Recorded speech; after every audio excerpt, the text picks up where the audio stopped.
Well, good morning. I stand before you today with one unmistakable message about Operation Epic Fury. America is winning, decisively, devastatingly, and without mercy.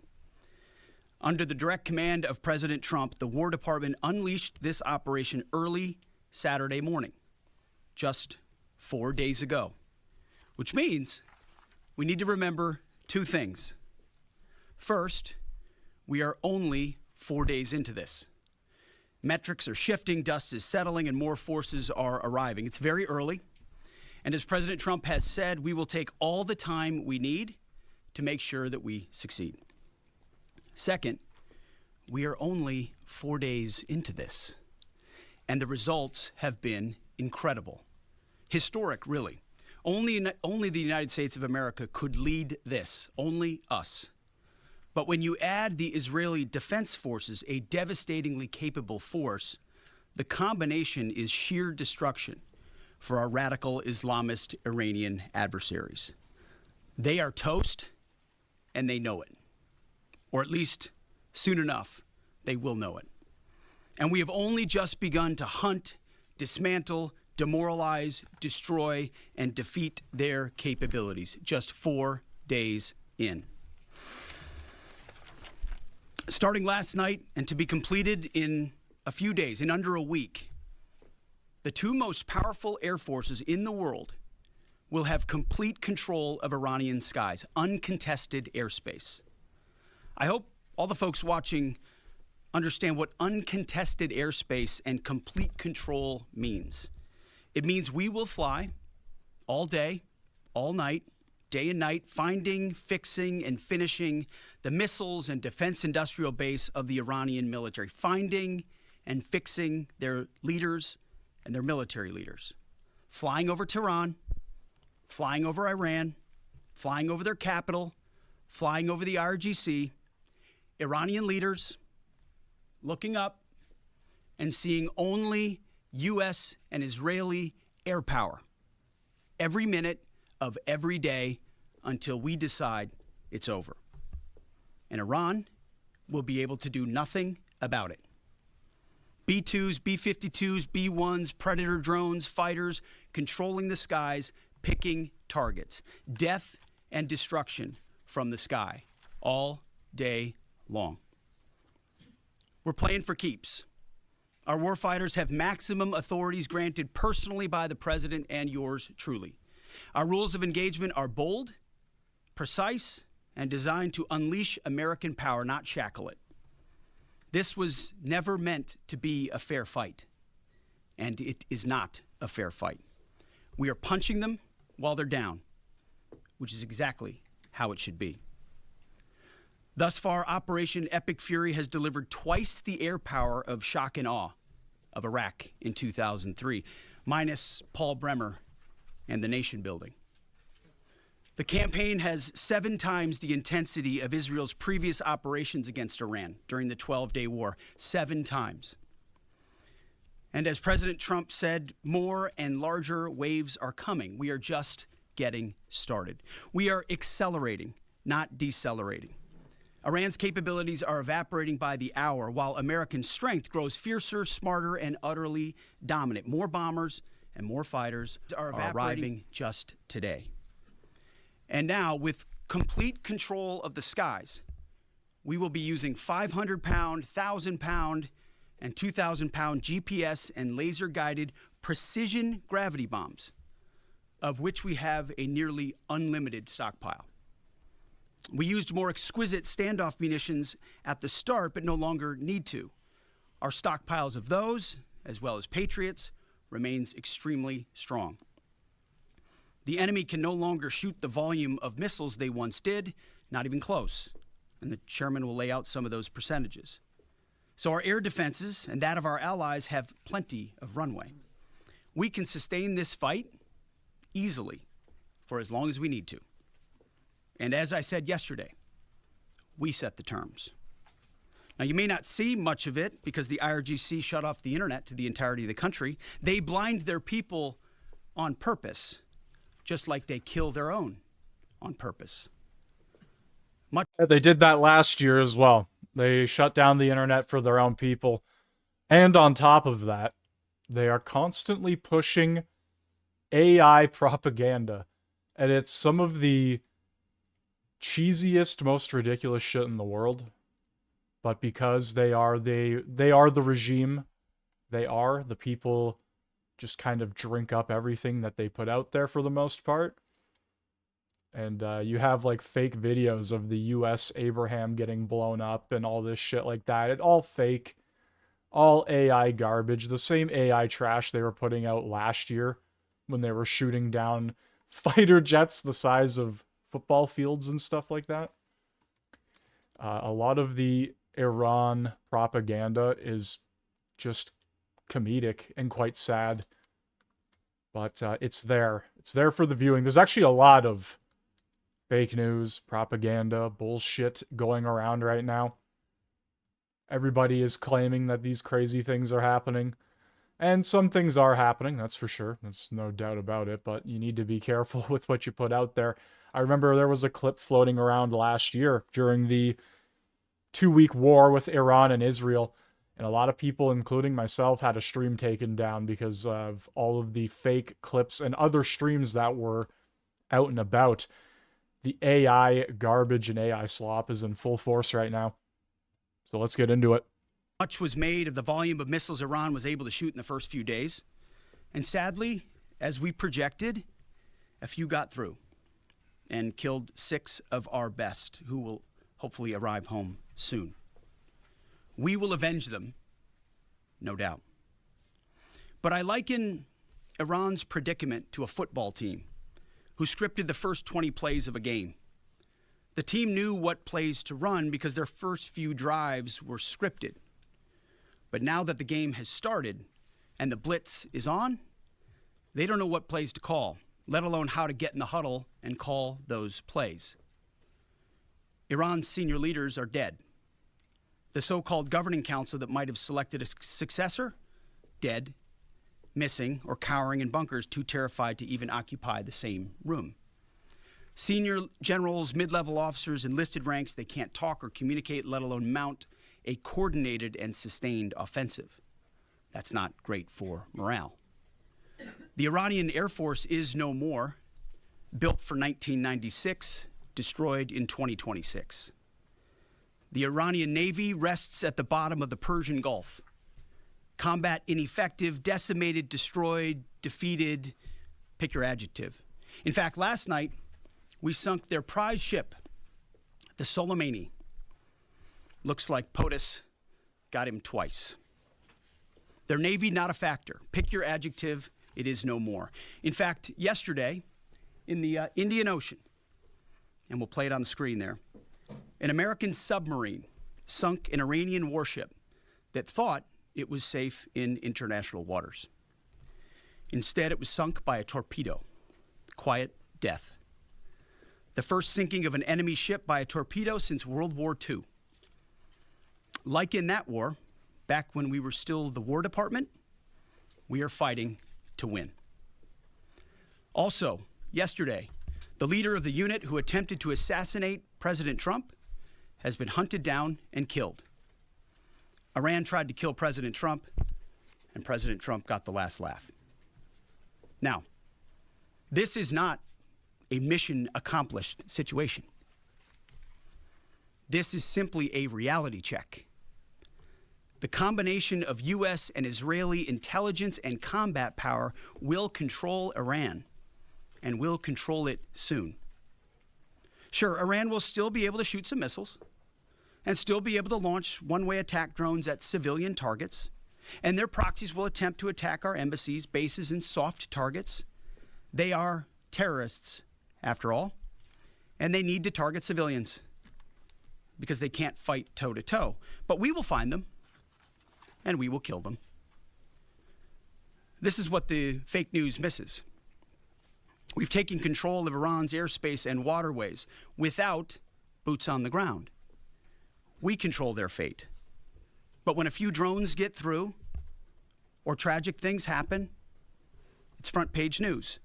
I get it. The press only wants to make the president look bad, but try for once to report the reality. The terms of this war will be set by us at every step.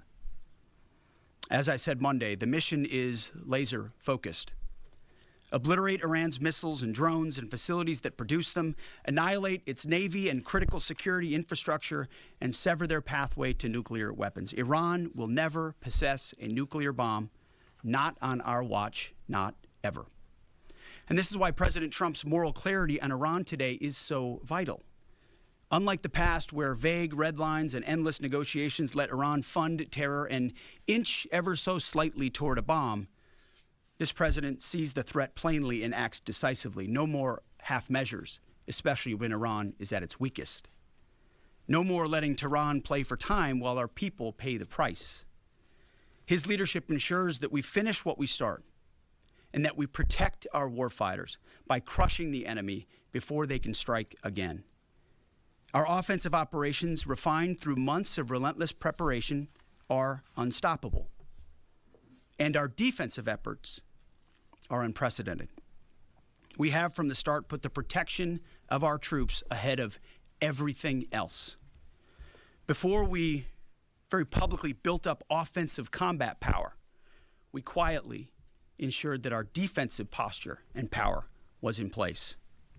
And as we built up offensive combat power, we moved the vast majority of American troops, over 90% of Americans that were on our bases, what we say off the X, out of the range of Iranian fire.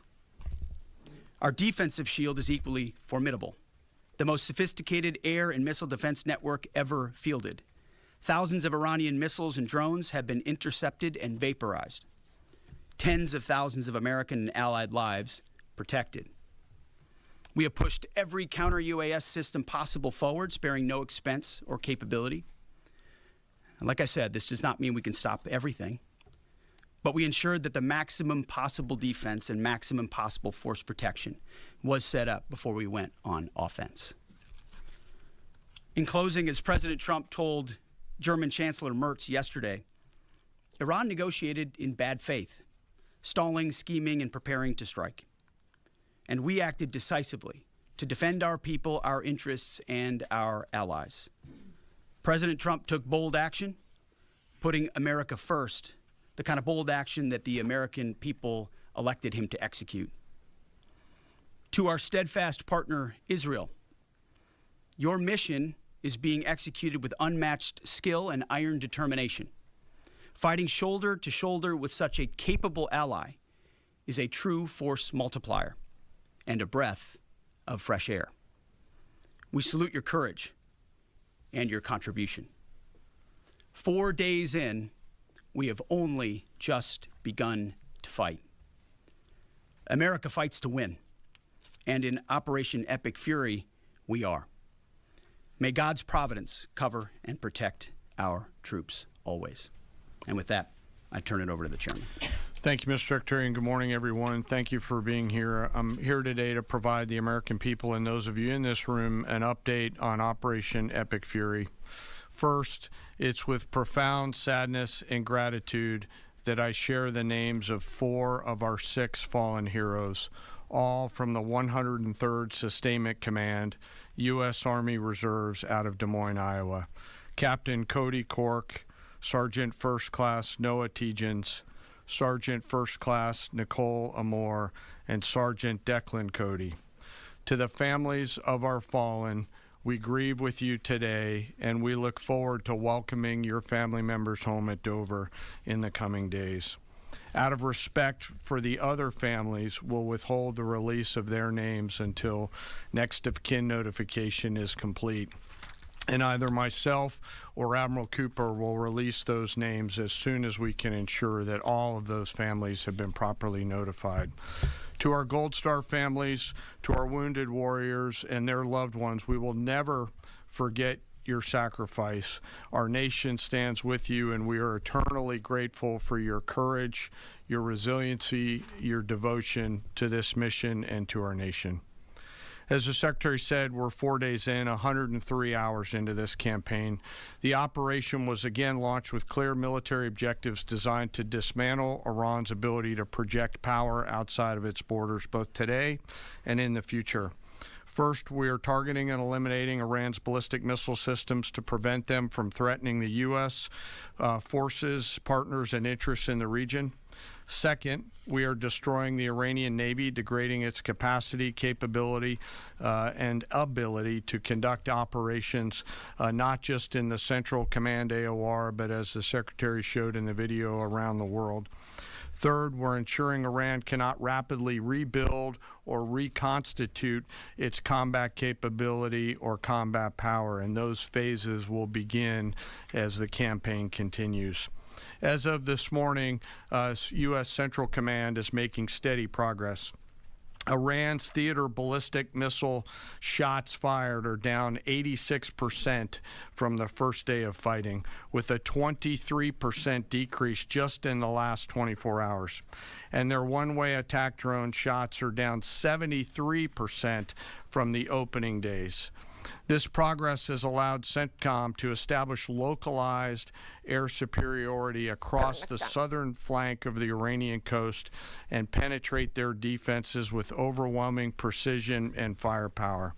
We will now begin to expand inland, striking progressively deeper into Iranian territory and creating additional freedom of maneuver for U.S. forces. Let me explain a little bit about how we're thinking about staying ahead of the enemy. First, over the past several weeks, Admiral Cooper and the CENTCOM team have refined their operational approach to the region. Their planners identified key centers of gravity that would allow Iran to project power outside of its borders. They thought about how to isolate critical vulnerabilities and determined where, with precision, the greatest strategic effect could be achieved. As a result of this, CENTCOM is now shifting in day 4 already from large, deliberate strike packages using Okay, so we're roughly halfway through this.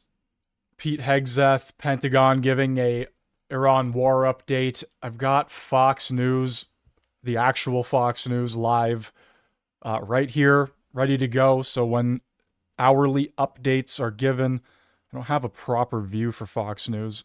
I might have to figure that one out, but I guess that one works there. Anyway, though, we have a lot to get through. We have literally 4 entire days of this, and tons of footage, tons of other people's opinions, live streams, etc. So we'll get right into it. Standoff munitions at range outside an enemy's ability to shoot at us, now into stand-in precision strikes overhead Iran. As the Secretary said, this is a point of munitions transition from standoff munitions to stand-in munitions like Joint Direct Attack munitions, which are GPS-aided free-fall weapons, and other things like Hellfires, etc. This will allow the joint force to deliver significantly increased precision effects on the target. The throttle is coming up, as the Secretary said, as opposed to ramping down. This will allow us to maintain consistent pressure on the adversary over the coming days, disrupt their launch timelines, and impose cost every day around the clock. I know there have been a lot of questions about munitions. We have sufficient precision munitions for the task at hand, both on the offense and defense. But I want to tell you, teammates, as a matter of practice, I don't want to be talking about quantities. And I know there's been a great debate about that, and I appreciate the interest, but just know that we consider that an operational security matter. Let me flip to the map here. Hopefully I don't kill anybody with a laser pointer. As I mentioned earlier, and for you with the camera right there, my friend, I hope I don't ricochet off and hurt you. Over the initial days, the U.S. Joint Forces continued to attack and attrit ballistic missile capabilities as well as integrated air defense capabilities along the southern axis. Along the northern axis, Israel and the Israeli Air Force has predominantly been working integrated air defense targets along the northern flank, as well as medium-range ballistic missile capability as well. From the sea, the USS Ford has continued to project combat power here, as well as the bomber pulses that we talked about in the opening days of this briefing. Along the southern axis, The USS Abraham Lincoln Strike Group has continued to provide pressure from the sea along the southeastern side of the coast and has been attriting naval capability all along the strait and up into the Arabian Gulf at a size and scale sufficiently to address the targets required. To date, we've hit over 2,000 targets, as Admiral Cooper said in his video last night. We've destroyed more than 20 Iranian naval vessels, including, in addition to the frigate outside of the area, one submarine, and effectively neutralized at this point in time Iran's major naval presence in theater out there. As the Secretary showed the video, for the first time since 1945, a United States Navy fast attack submarine has sunk an enemy combatant ship using a single Mark 48 torpedo to achieve immediate effect, sending the warship to the bottom of the sea. I want to remind everybody that this is an incredible demonstration of America's global reach. To hunt, find, and kill an out-of-area deployer is something that only the United States can do at this type of scale. Over the next 24 to 48 hours, CENTCOM will continue to strike infrastructure and naval capability, and we'll continue to assess our progress against the military objectives. It does take time for us to collect that information and to assess en route. Much of our intelligence, surveillance, and reconnaissance capability is currently hunting and killing ballistic missile launchers and one-way attack capability. We're precise in that assessment, and we call balls and strikes in that assessment. We take that matter seriously. Iran, on the other hand, has been indiscriminate and more imprecise in their attacks. They've fired more than 500 ballistic missiles and more than 2,000 drones, striking innocent civilian targets throughout the region. Our partners are answering the call to defend themselves right alongside us.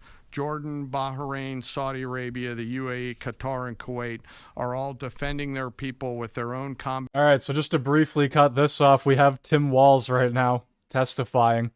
Were raised early in your tenure in the Child Care Assistance Program. Did your administration stop payments at that time?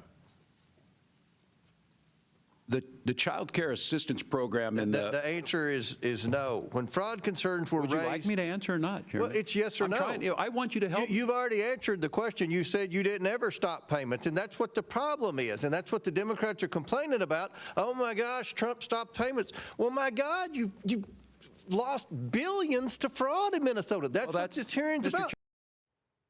House lawmakers questioning Minnesota's Governor Tim Walz and Attorney General Keith Ellison on the massive $9 billion fraud scandal in their state. Republicans accuse Minnesota Democrats of not doing enough to stop the fraud, while Walz and Ellison tell the committee that their efforts have been hampered by Trump's immigration crackdown. Emily, I want you to take a listen to this. I interviewed a whistleblower in Minnesota, and I want you to listen to what Faye Bernstein says. Now, Tim Walz has admitted there was fraud, but he uses a very interesting word to describe his fraud vis-a-vis other states. Listen to this whistleblower. Your message to Governor Walz, who used the term make-believe. It's not make-believe. That's craziness. It's not make-believe. I see this every day. I still go to work every day, and I see this, and it is not make-believe. And as far as my being a Democrat, right now we have to have a governor who is willing to tackle this. Yep. And it doesn't matter if they're a Republican or a Democrat. It doesn't matter. Emily, so that's a Democrat. All right, so let's finish off the war update, and then we have... It's going to be a lot of war updates today. The politicians in Canada, in Parliament, they currently have the week off. So there's nothing really going on there. And let's be real, most of the time, Mark Carney and Pierre Poilievre, they aren't even showing up for question period anymore. So I don't know. We'll have to see what the schedule looks like going forward for the live streams on this channel. Maybe every Wednesday, maybe a couple times every week, but the daily question period... it's a little boring. It's a bit fucking boring. Just being real. So, as much as I love hanging out on the live streams, question period, listening to them say the same 5 fucking things over and over again, I'm good. combat capability with precision and restraint. Jordanian air defense crews recently intercepted a cluster of Iranian one-way attack drones headed to Amman. Bahrain's air defense forces shot down an inbound drone approaching Manama's maritime infrastructure, protecting both their population and critical shipping lanes. Saudi Patriot batteries stopped a salvo of ballistic missiles aimed at energy facilities near Dhahran. The UAE neutralized multiple drones targeting Abu Dhabi's industrial zone, demonstrating speed and precision. And Qatari fighters for the first time have shot down 2 Iranian bombers that were en route to their location. Together, these nations are helping to defend themselves and project power as required against the enemy. We're 100 hours in. It's still very early, as the Secretary said, but the balance is shifting. We've always got to remember that these operations are complex, dangerous, and far from over. Our soldiers, sailors, airmen, Marines, Guardians, and Coast Guardsmen remain in harm's way, and we must be clear-eyed that the risk is still high. This is combat. Let us never forget this. As we continue, I ask that we hold all of our deployed teammates in our thoughts, those standing the watch, flying the sorties, sustaining the fight, and carrying our nation's burden. And I'll stop where I started, and that's remembering our 6 fallen who will return home as soon as possible. I remain humbled, grateful, inspired by every day the valor and professionalism of our joint force. They are quiet professionals through and through, out there doing America's work through the day and through the darkness. And with that, I'll take your questions along with the Secretary. Go ahead. What do you assess the enemy's control and command status is right now? And can you broadly describe our decisive point in this operation?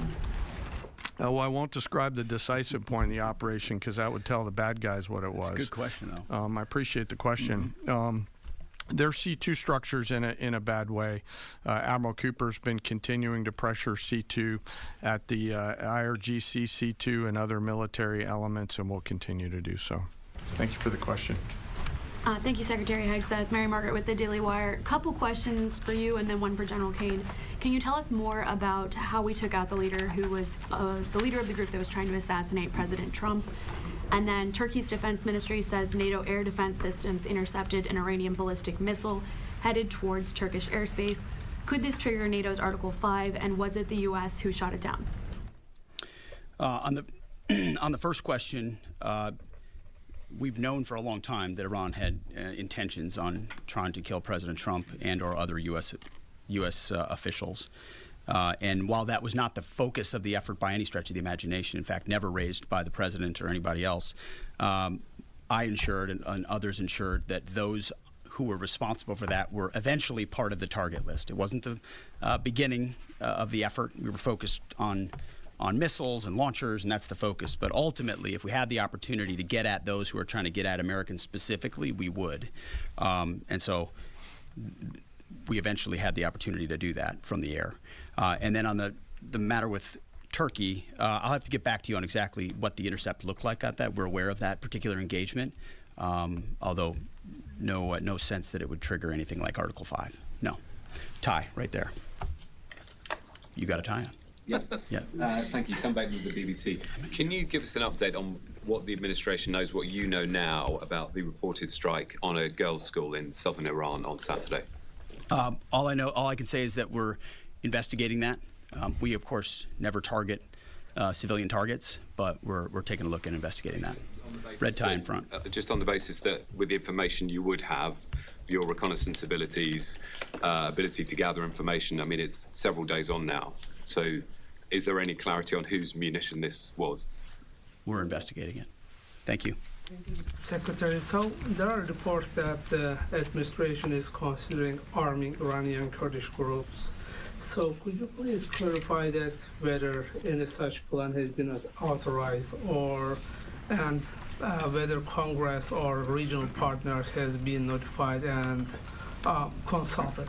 All I would say is none of our objectives are premised on the support or the arming of any particular force. So what other entities may be doing, we're aware of, but our objectives aren't centered on that. Green, right there. Yeah, thank you, Mr. Secretary. Mike Lynn, Washington Times. Can you talk a little bit about the deconfliction process that's going on? You have two parallel operations, Epic Fury and Roaring Lion. How are you making sure they're not interfering with each other? Sure, I'm happy to take that. Thank you for the question. We have liaison officers on both sides.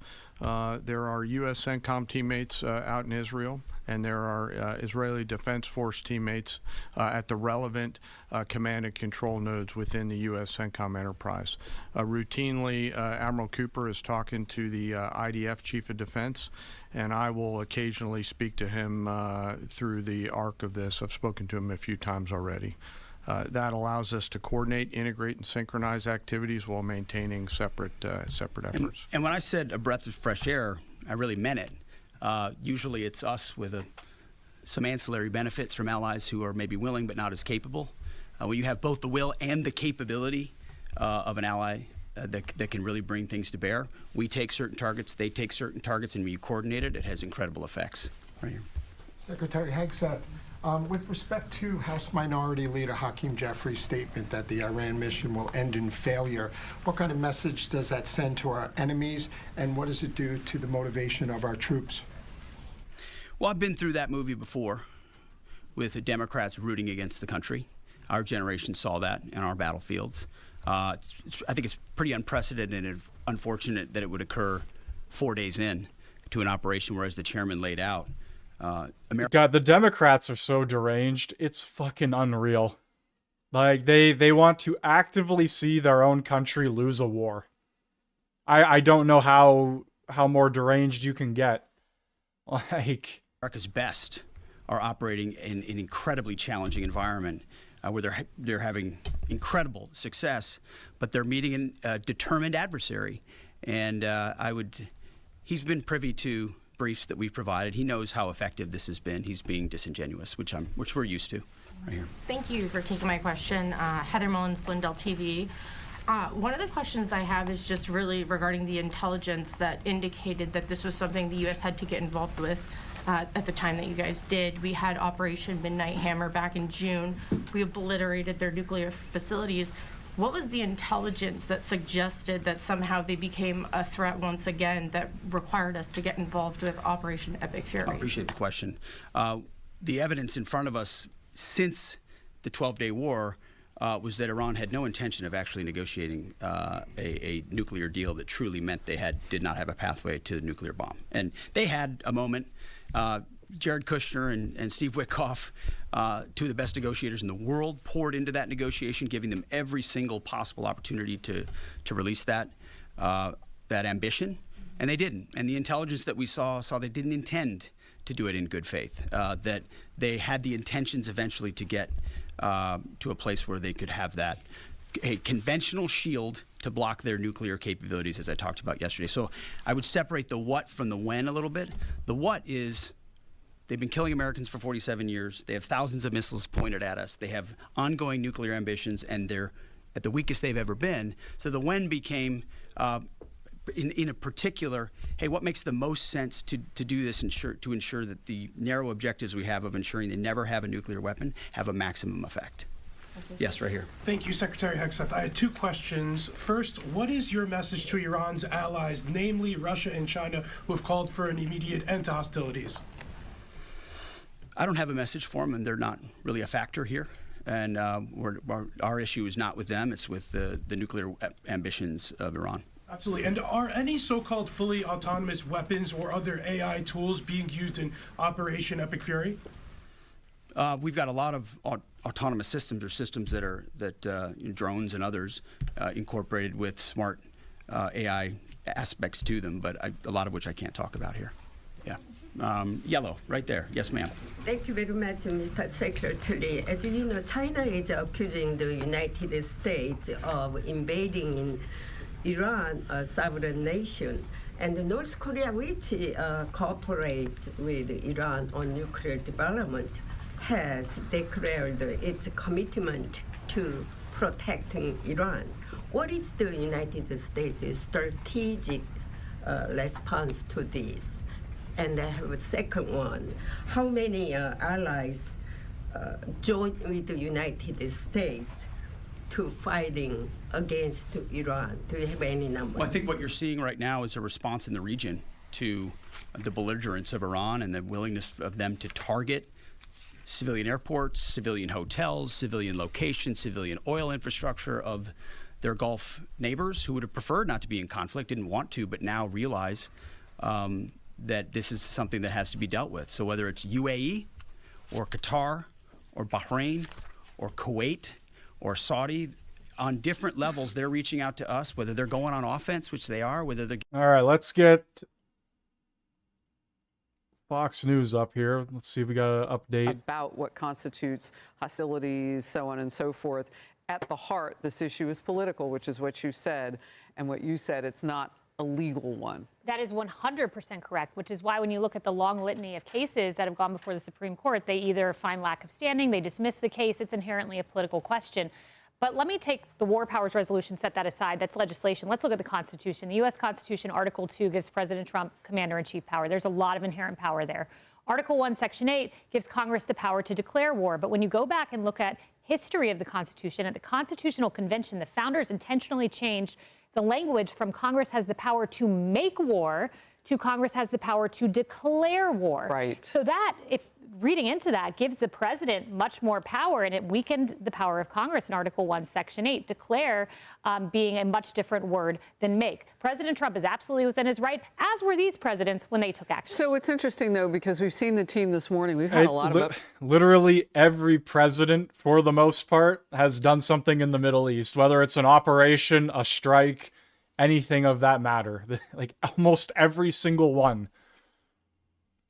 Today, both from, you know, the Secretary of War, Marco Rubio, just on down. We've been talked to a lot in the last 24 hours, and the word war is not being used specifically. Right. But it could be. Yeah, it's not war. War is Congress declares war, but the president can take concrete action. I would note the Libya campaign Obama engaged in went 3+ months. So that was a much more long-term campaign. Yep. Yeah, well, remember Sunday, Senator Kaine called it an invasion of Iraq. I mean, the vernacular is patently absurd. We're not on the ground. Is he confused? Invading Iran. Yeah, go ahead and he can move there. Look, here's the thing. We see that it is blatantly hypocritical, which is so problematic for those of us that are patriots, regardless who is in the Oval Office. Those of us who support our military and support our allies, regardless who is in office. It appears we have a White House briefing at 1 p.m. today, so that will be something we're going to watch in roughly, I guess, 15 minutes. It's always late. They're always late by 10 or so minutes, so we'll see when it happens, but eventually. We know that, for example, former Secretary of State Hillary Clinton or just former president's wife likes to prosecute our soldiers. But here's an example of the hypocrisy. When pressed, Bill Melugin talked to Hakeem Jeffries and said, why now? What about Libya? And let's watch his fumbling answer. Back in 2011, Nancy Pelosi said that then President Obama didn't need congressional approval to bomb Libya. Now House Democrats say President Trump needs that approval to bomb Iran. What's the difference? Well, obviously, Libya and the circumstances connected to that were very different than the circumstance that we face in Iran right now. I mean, I don't even understand the genesis or basis of that question. Not suggesting that you're not asking it in good faith. Libya went on for 7 months. Yeah, so there was more that went on with the exchange, too. Yeah, and him calling him out, I rest my case. I'm suggesting he doesn't know history. But he does. But Hakeem Jeffries does. He's playing a political game there. Your last quick thought. Yeah, I agree. And in fact, there was a video clip playing earlier of Nancy Pelosi, who was asked whether or not you needed permission to go into Libya. And she, to the camera, straight up, she replies, absolutely no. No, you know, she said yes in terms of the question, but she said it clearly as can be. And again, what a U-turn that is. Yeah, no doubt. All because of one man, it would seem, President Trump. TDS, it's a real thing. Texas Congresswoman Jasmine Crockett claims Republicans are to blame for her defeat in giving us additional access, basing, and overflight. We're working very closely and collaborating with them. Also on air defenses.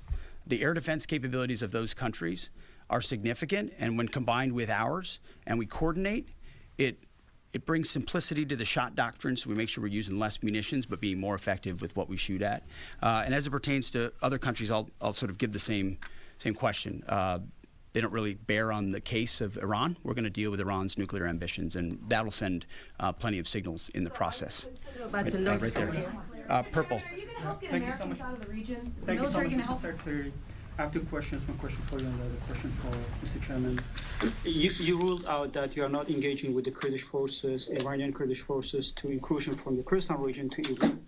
But now and today, Iranian said that under threatening the Kurdistan region, they said clearly if there is any incursion from the Kurdistan region, they will attack all the Kurdistan region and go war with the Kurdistan region. What's your comment on that? And a question for Mr. Chairman, given comments that the U.S. forces might be deployed if necessary, under what specific conditions would you determine that deploying U.S. boots on the ground is necessary, and how would such a decision support and advance your stated strategic goals? Well, I'm not going to comment on U.S. boots on the ground. I think that's a question for policymakers, and I don't make policy, I execute policy. I will say on the question in the back corner about helping Americans get out, first, it's a great opportunity to encourage everybody in the region to go to the State Department and register. Secretary Rubio's been trying to get that word out, and I'd ask you to help us with that, to have folks register. We've also opened up space available seats as C-17s and other airplanes come in to try to help folks get out. But that's really a State Department matter. But to answer your question, that's what we've been doing. Absolutely. Last question right here. Secretary Hegseth, thank you. Reagan Reese with the Daily Caller. You touched on this in your opening remarks, but I'm hoping you could expand on it a bit.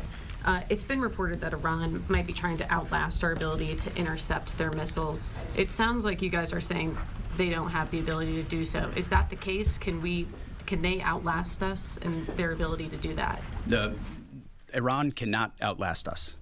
We're going to ensure through violence of action and our offensive capabilities and our defensive capabilities, as I said, that we set the tone and the tempo of this fight.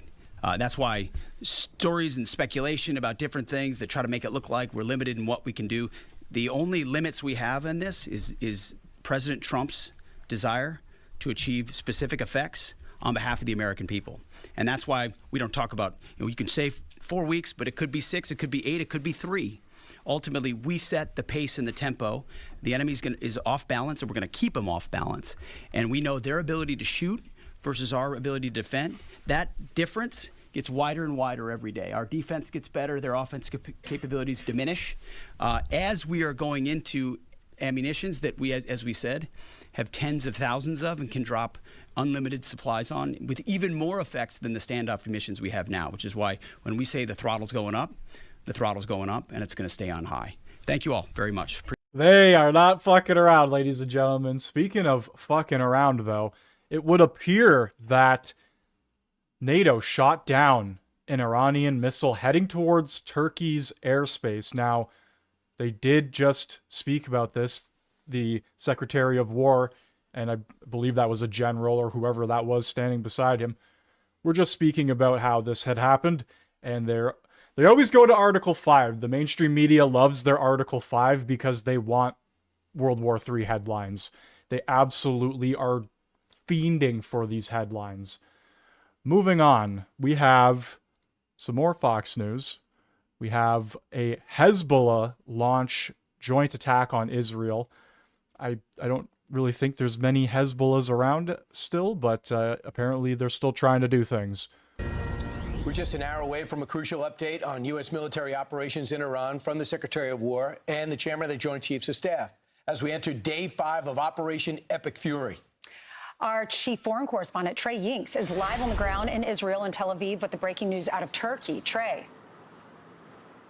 Yeah, guys, this is breaking news. Turkey's Ministry of Defense says that an Iranian ballistic missile was launched toward their country, and it was shot down by NATO air defense systems, fragments of that missile landing in southern Turkey. This is a major development and the first time that a country like Turkey has received incoming Iranian ballistic missile fire. This comes as the Israelis are going after more of those launching positions inside of Iran.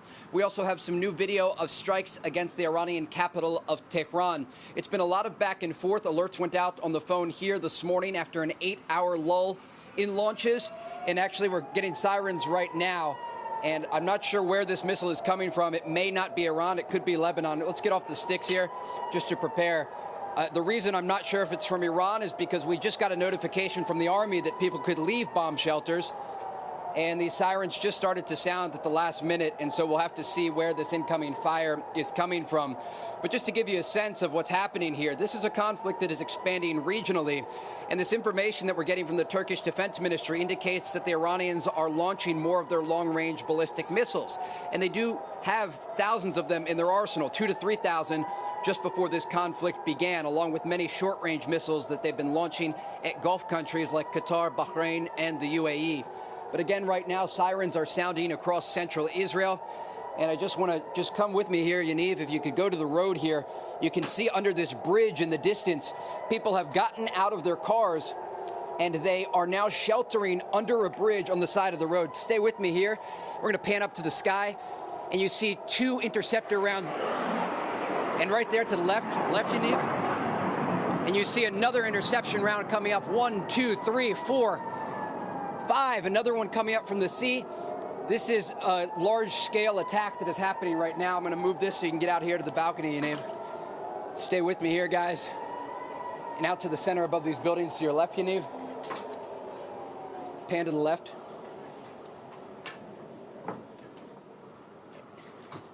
And so a large attack again, and you can hear those explosions now ringing out throughout Tel Aviv.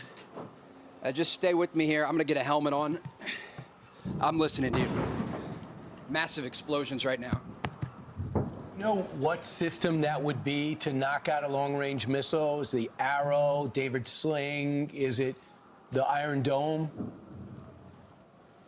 Yeah, that would probably be Israel's Arrow 2 or 3 systems.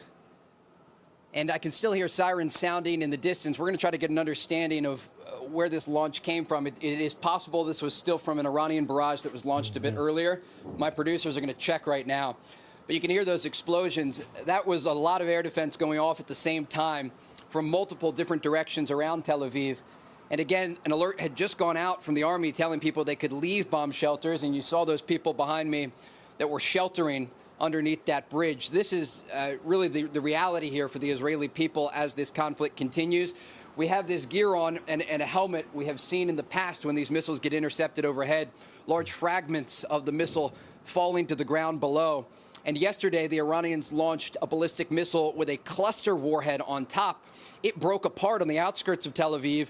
And when we arrived at one of the scenes in a community called Bnei Brak, just outside of the city, you could see how one of these missile fragments flew through the side of a building. And so it's an incredibly dangerous moment for the Israeli people. And we should also note the Iranians are reducing the amount of missiles they're launching because the Americans and the Israelis are hitting these launching positions so frequently, they're not able to get off these large barrages. And again, I'm just going to check my phone here and see if we have any information on where these launches Trey, came real from. Quick, what made you think that it could have possibly come from Lebanon? And so Israeli media is reporting right now, and I don't have an individual source on it, so we're going to cite it to Israeli media. They're reporting that there was a joint attack from Iran and Lebanon at the same time. And so Iran using its proxy in southern Lebanon, Hezbollah, to launch a missile, a long-range missile toward Israel as they were launching ballistic missiles. And again, this is done to try to overwhelm Israel's air defense systems. A little bit of information for you on Hezbollah. Israeli intelligence sources tell Fox News the organization still has 11,000 to 12,000 missiles and rockets that they can use to launch toward Israeli cities.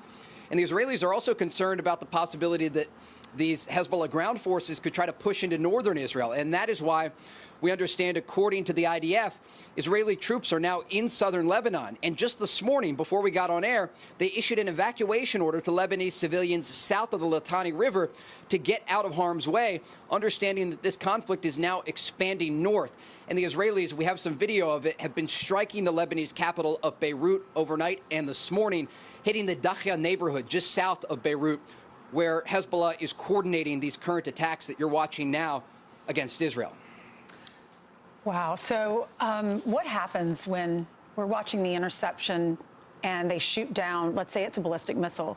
You mentioned that some of the fragments, they fell and went into a building. So you could actually miss being hit, obviously, by the missile, but then when they blow it up in the air, the fragments fall down, and that could hit individuals or houses down on the ground, right? Yeah, absolutely. And we're getting some more information, and I'm going to get it to you as our team here is texting sources to determine if there were any impacts or injuries as a result. But when these missiles are intercepted, oftentimes the air defense systems do get overwhelmed. And that's why we've seen these impacts in different areas of Israel. At least 10 people have been killed by Iranian ballistic missiles since this conflict began. And now the Israeli military is confirming those reports. That was a combined attack that you just saw from Iran and Hezbollah at the same time. But when these missiles do slip past air defense, they can cause a massive amount of damage. We were at one scene here in Tel Aviv where a woman was killed. And when we arrived, there was so much destruction that for blocks you could see damage to buildings. And as we arrived at that scene, more missiles were coming in, and the first responders had to leave the building where they were putting out the fire and head underground with civilians. And oftentimes, like you saw just there, we did not expect that attack to happen at that moment. People who are on the expressway or driving or out in the streets, they have to pull off, they have to get to hard cover and watch out for those fragments because these missiles are so large. We've actually seen some that fell in the desert during the 12-day war last year, and they're the size of a school bus when they're flying through the air. And so you can imagine, even with these advanced interceptor rounds that the Israelis have, the Arrow 2 and 3 systems, and the American Patriot and THAAD missile defense systems, even if they are intercepted, they can kill you if they land on the ground in Israel. Hey, Trey, I get the sense that the Israelis are not upset that Hezbollah rocketed them. They wanted to finish the job. They know that Hezbollah was reconstituting, making more rockets. The IRGC had come in to help build up their hierarchy again. So do you sense among those in the IDF and Israeli government that they wanted this opportunity to finish the job and Hezbollah just gave them that opportunity? Absolutely. The Israelis were at war with Hezbollah for more than a year and a half. They got involved in the fight after Israel and Hamas went to war inside Gaza following the October 7th terrorist attack that triggered that conflict. We can still hear explosions in the distance here, and there are sirens sounding in southern Israel. This appears to be somewhat of a coordinated attack by the Iranian regime and also Hezbollah. In terms of the Hezbollah leadership, you have Hassan Nasrallah, the man who was killed in an Israeli strike in the Dakhla neighborhood of southern Beirut. And immediately Hezbollah appointed a successor, Naim Qassem. And this is another hardliner in Hezbollah, a man who has good contacts with the Iranian regime. He was responsible for a lot of the smuggling operations to bring in missiles, drones, and components into southern Lebanon to prepare for a battle against Israel. But Hezbollah still has these pockets, not only in southern Lebanon and in the south of Beirut in the Dakhla neighborhood, but also in the northern part of Lebanon, in the Bekaa Valley. And so they've been digging in for a number of decades to prepare for this conflict.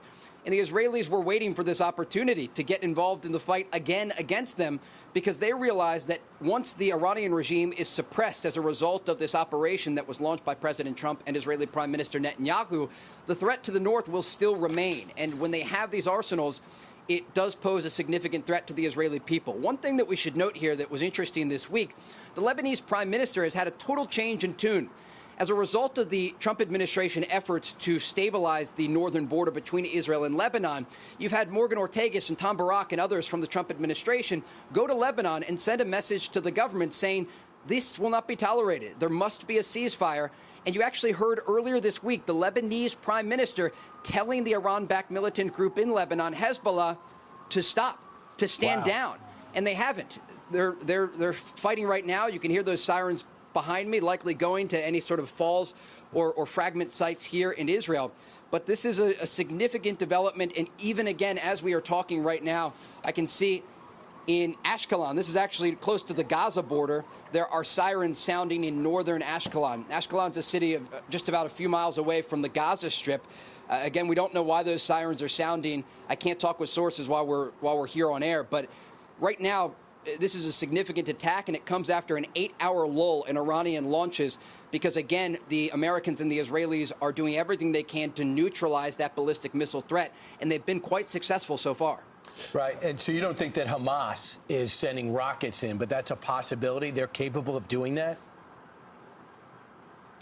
The threat from Gaza has been greatly reduced. Hamas still has some rockets and mortars in their arsenal. specifically in the Deir al-Balah neighborhood of central Gaza. But the reality is the war in Gaza is a secondary, if not even further down the line, for the Israeli people and for the Israeli military. There have not been any reports of airstrikes in Gaza over the past several days. The focus has largely been on the northern border with Hezbollah and, of course, the Iranian regime.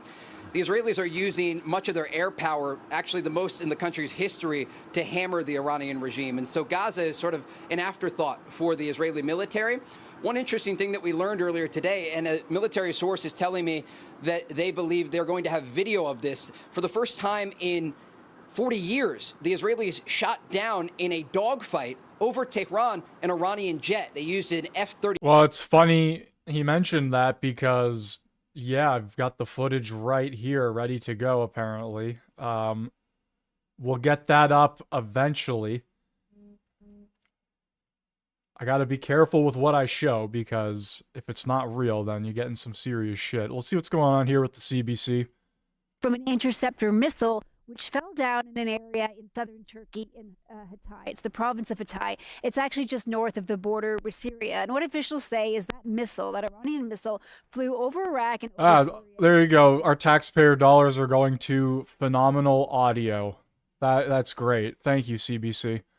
The airspace of a NATO country. And what Erdogan had said today is he's given the strongest possible warning that it cannot happen again. Now, I think there was a lot of discussion about what it would mean to have, perhaps NATO dragged into this. All right, this is absolute horrendous dog shit. I can't even hear what she's saying, and she's probably saying garbage anyway. Says the U.S. and Israel will have complete control of Iranian skies in under a week. And Hegseth is also confirming that a U.S. submarine has taken down an Iranian warship in the Indian Ocean. You were looking at video showing that Iranian ship being sunk by an American torpedo, the first such sinking of an enemy ship since World War II, according to Secretary of War Hegseth, and another historic moment.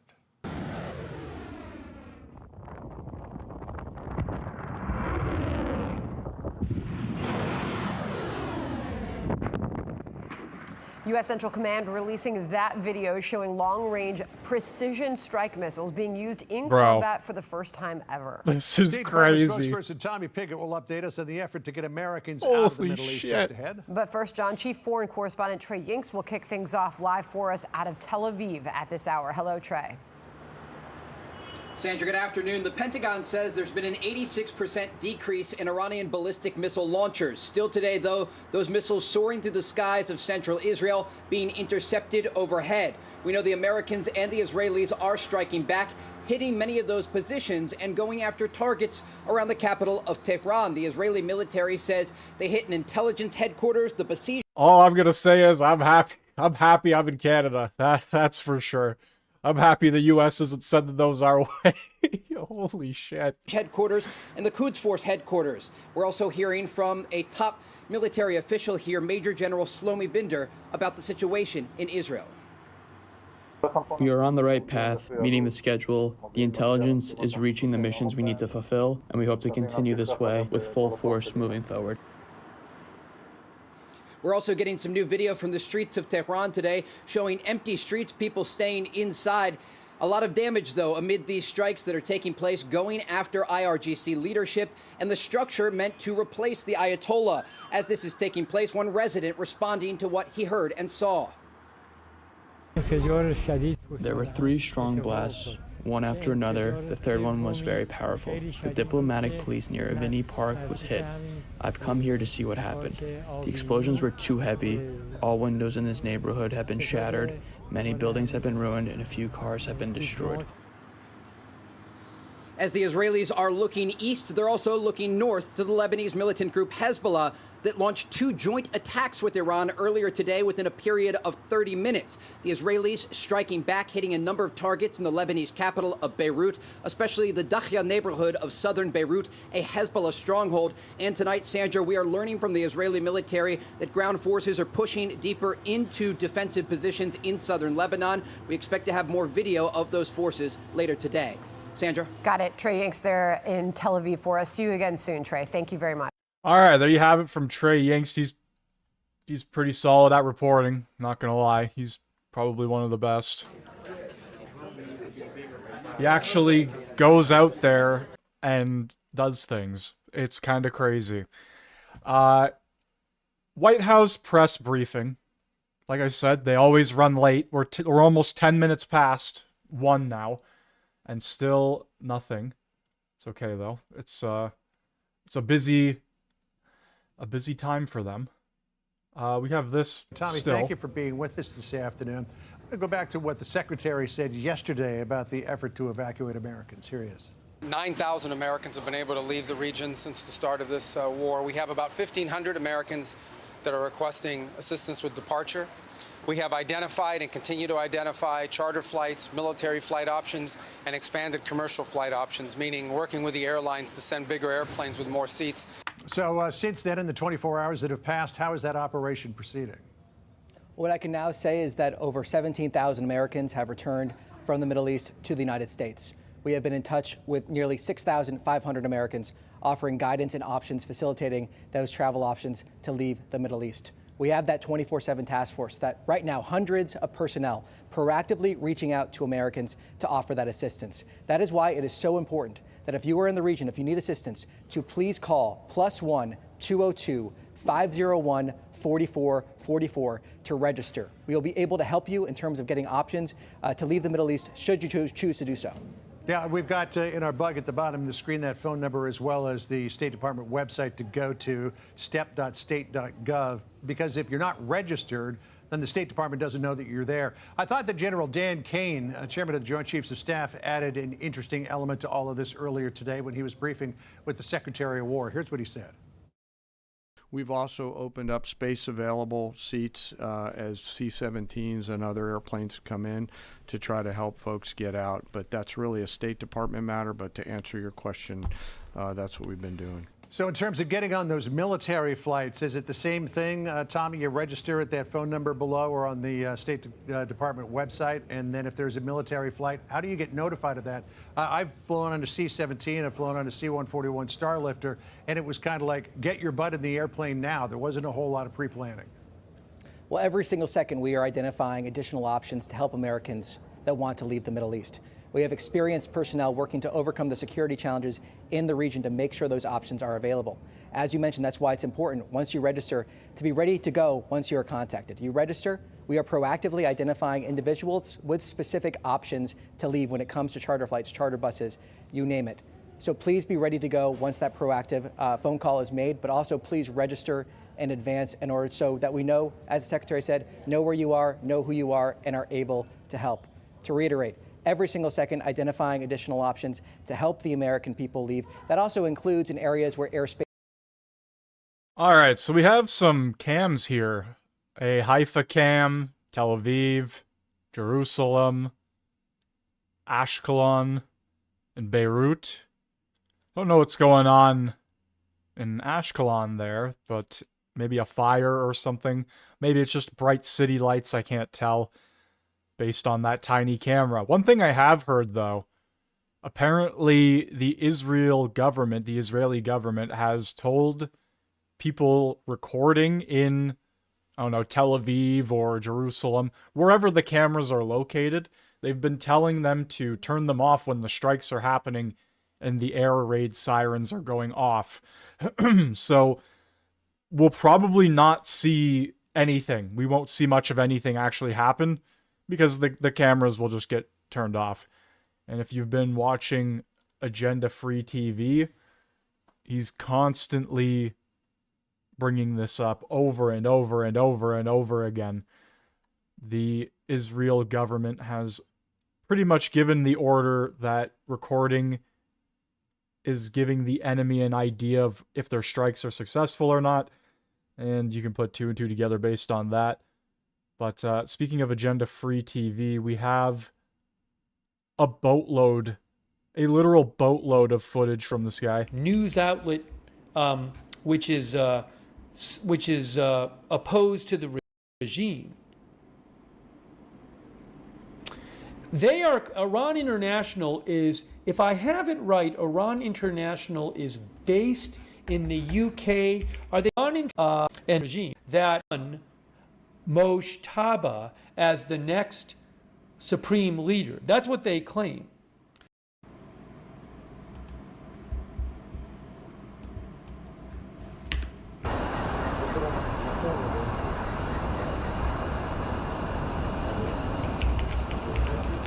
So this is footage from yesterday. I'm just going over his past stream here. Shrek the deck. I don't know if that is smoke from a successful strike or what that was. We have the Rubio briefing there. We have the alerts popping up. And all across the north there. I don't know if that's rockets coming from Lebanon or... No, I believe, isn't it missiles from Iran? I have to look at what the pre-alert was. But there are alerts in the north there. You can see them right there on the map. Again, I don't have access to cameras because the news agencies are not allowed to show this stuff. So the cameras I have go off when these alerts happen. But let me check and see. But anyway, that was yesterday. We got more of this going on here. In Iran, and that has to come from the Iranian people. Address this in your piece, Jerry, with the question, so if regime change doesn't come now, what kind of regime survives? Leaderless, impoverished, isolated, besieged, mostly disarmed? Is Iran likely to be stronger after being on the receiving end of a campaign from the most technologically sophisticated and best equipped militaries in the world? So address those concerns like those we are hearing from some members of Congress on regime change. Yeah, look, again, this isn't, the congressman who's wrong about most things is not wrong that regime change typically isn't achieved from the air. There are precedents, actually. Slobodan Milosevic, the Yugoslav leader, Serbian leader, back in the 1990s, we conducted an air campaign and actually did force him out of office. But it is rare, and it is true that to achieve, a genuine change in the nature of a regime, an autocratic regime like that, you do need to put boots on the ground and you need to go in and do it. But that's not what we have to do here. Again, this is not... We would love the regime to change. We would love the Iranian people who I think, have suffered so much under that regime for so long, who are clearly, implacably opposed to their government. They've tried to rise up several times, including most recently, and they've been killed in their tens of thousands. It would be great if by doing what we are doing to Iran, to that regime now and its capabilities, would open up the possibility for the Iranian people to rise up and overthrow the regime. That would be a good thing. But again, it doesn't have to be, and it isn't the objective of this campaign, because sadly it may not happen. The objective of the campaign is to do essentially, it's to leave Iran, as you very kindly quoted in my column, saying, leaderless, besieged, isolated, because it is isolated. Attacking all its neighbors. That is a the United States and its allies, but most importantly, the United States, is in a much stronger position with an Iran that has been weakened after however long this campaign lasts than it was in than the position we were in a week or so ago. So, regime change would be great. It's really, however, not a necessary condition for the success of this mission. Still, it's unfathomable to some to see some members of Congress, not throwing their full weight now that we are in. All right, so we have sirens over in Israel.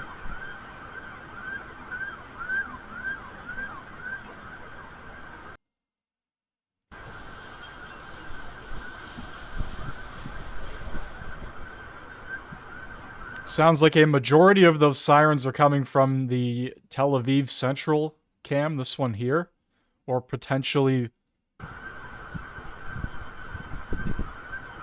the Beirut cam. I'm not entirely sure.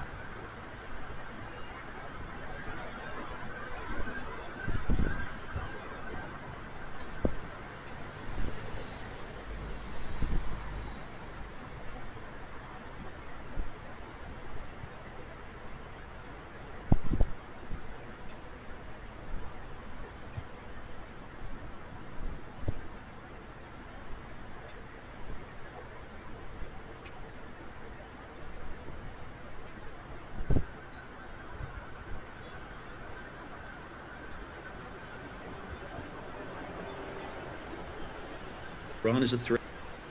Thousands of Americans over the years. It needs to be dealt with. It's getting worse. We have to put it in a position where it won't ever be able to threaten us again. I think the American people would have supported it. So I think we could have probably made a better case, but it is unfortunately just a reflection of the partisanship, that even confronted with that case, confronted with the evidence that we have that Iran is clearly a threat, that so many Americans see political advantage, unfortunately, in opposing what the president is doing and seek to gain some sort of political strength by undermining the war effort.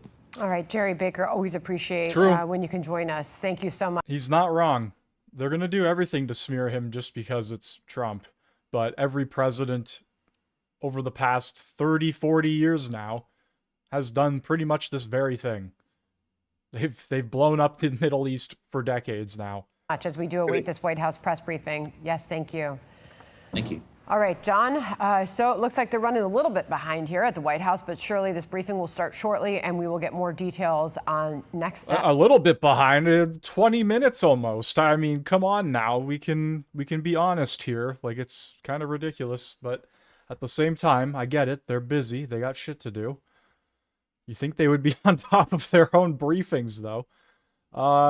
Let's throw up this video here. Is happening in the Middle East right now. Greg Palkot is in Istanbul ahead of a press briefing from the Pentagon this morning. But we start with Trey Yingst live in Tel Aviv with the latest on the ground. Trey. Ashley, Todd, good morning. The Israelis overnight launching new airstrikes against the Iranian regime. They say there were a wave of attacks targeting the capital of Tehran, also going after some of Iran's air defense systems that still remain. And the Israeli Air Force says for the first time since the 1980s, one of their planes was in a dogfight in the air, was able to shoot down one of the Iranian fighter jets that was over the capital of Tehran. As all of this is unfolding, there are new questions about who will lead the country of Iran after so many of the top leadership within the Iranian regime were taken out in the early wave of U.S. and Israeli strikes. One of the frontrunners, according to reports, is the son of Iran's former supreme leader, the Ayatollah Khamenei. His name is Mojtaba Khamenei, and he's known for a crackdown on protesters back in 2009 in Iran. He has very close ties in the security apparatus. President Trump was asked about possible succession in Iran yesterday, saying this. The worst case would be we do this and then somebody takes over who's as bad as the previous person. Right? Most of the people we had in mind are dead. So, you know, we had some in mind from that group that is dead. And now we have another group. They may be dead also, based on reports. So I guess you have a third wave coming in. Pretty soon we're not going to know anybody. In neighboring Iraq, in Najaf, the birthplace of Iran's former supreme leader, there was a symbolic funeral procession following his death over the weekend, and people were chanting in support of the regime there, many pro-Iranians just over the border. Here is what one demonstrator had to say. It is a symbolic funeral, which we consider a condemnation of the forces of tyranny, imperialism, and the Americans, so that they can see, even if you kill him, he remains in our hearts and our conscience. This funeral is a thorn in their eyes. As we speak right now, there are air raid sirens sounding in northern Israel. There's believed to be 2 drones that flew from southern Lebanon into the northern part of this country. These were launched by the Iran-backed Lebanese militant group Hezbollah. The Israelis are continuing to go after that organization in the capital of Beirut, issuing new evacuation orders for the Dakhya neighborhood, a Hezbollah stronghold, and striking. Yeah, we do have those 1980s jets. We would be right on par with their military. All right, finally, here we go. And of action. President Trump is holding these monsters accountable and permanently extinguishing their nuclear ambitions. Future generations of Americans will look to this moment as the moment where the specter of a nuclear armed Iran ended.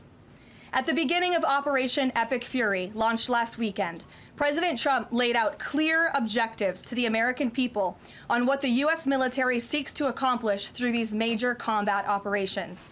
Number 1, destroy the regime's deadly ballistic missiles and completely raze their missile industry to the ground. Number 2, annihilate the Iranian regime's navy. And so far, we have destroyed more than 20 Iranian ships, including their top submarine last night, using a torpedo for the first time since World War II. There is not a single Iranian ship underway in the Arabian Gulf, Strait of Hormuz, or the Gulf of Oman. Number 3, Operation Epic Fury will ensure the regime's terrorist proxies in the region can no longer destabilize the region or the free world and attack our armed forces. And thus far, Iran's proxies are hardly putting up a fight. Number 4, this mission will guarantee that Iran can never obtain a nuclear weapon. It's safe to say that thus far, Operation Epic Fury has been a resounding success. American forces have struck more than 2,000 targets, destroying hundreds and hundreds of ballistic missiles, launchers, and drones. As the Department of War said this morning, we expect to have complete and total dominance over Iranian airspace in the coming hours, clearing the skies for our brave warriors to continue achieving these noble and long sought-after objectives. There's been a lot of misreporting and intellectual dishonesty from the American media on why President Trump decided to launch this operation. So let me remind you, Operation Midnight Hammer, which took place last June, obliterated Iran's 3 major nuclear sites. Yet the terrorist Iranian regime has remained fully committed to rebuilding its nuclear program. How do we know this? Because Iran has pursued this path of war and violence despite President Trump dispatching 2 of his top and most trusted negotiators to engage in exhaustive and good faith negotiations to try and reach a deal. And the world knows this president's preference is always peace and diplomacy first. Look no further than the 8 additional global conflicts he has ended in the past year as proof. Unfortunately, the terrorist Iranian regime refused to negotiate in good faith. They chose this path of violence and destruction, and they are reaping the consequences of their horrible decision. The regime did what they always have done. They lied, they delayed, they tried to string the United States of America along. They wanted to buy themselves time to continue building ballistic missiles and other deadly weaponry that could harm our U.S. personnel and troops in the region, and to continue aggressively pursuing their unacceptable nuclear ambitions. U.S. negotiators offered to lift crippling sanctions on Iran and even provide nuclear fuel to Iran at no cost to support a civil nuclear power program.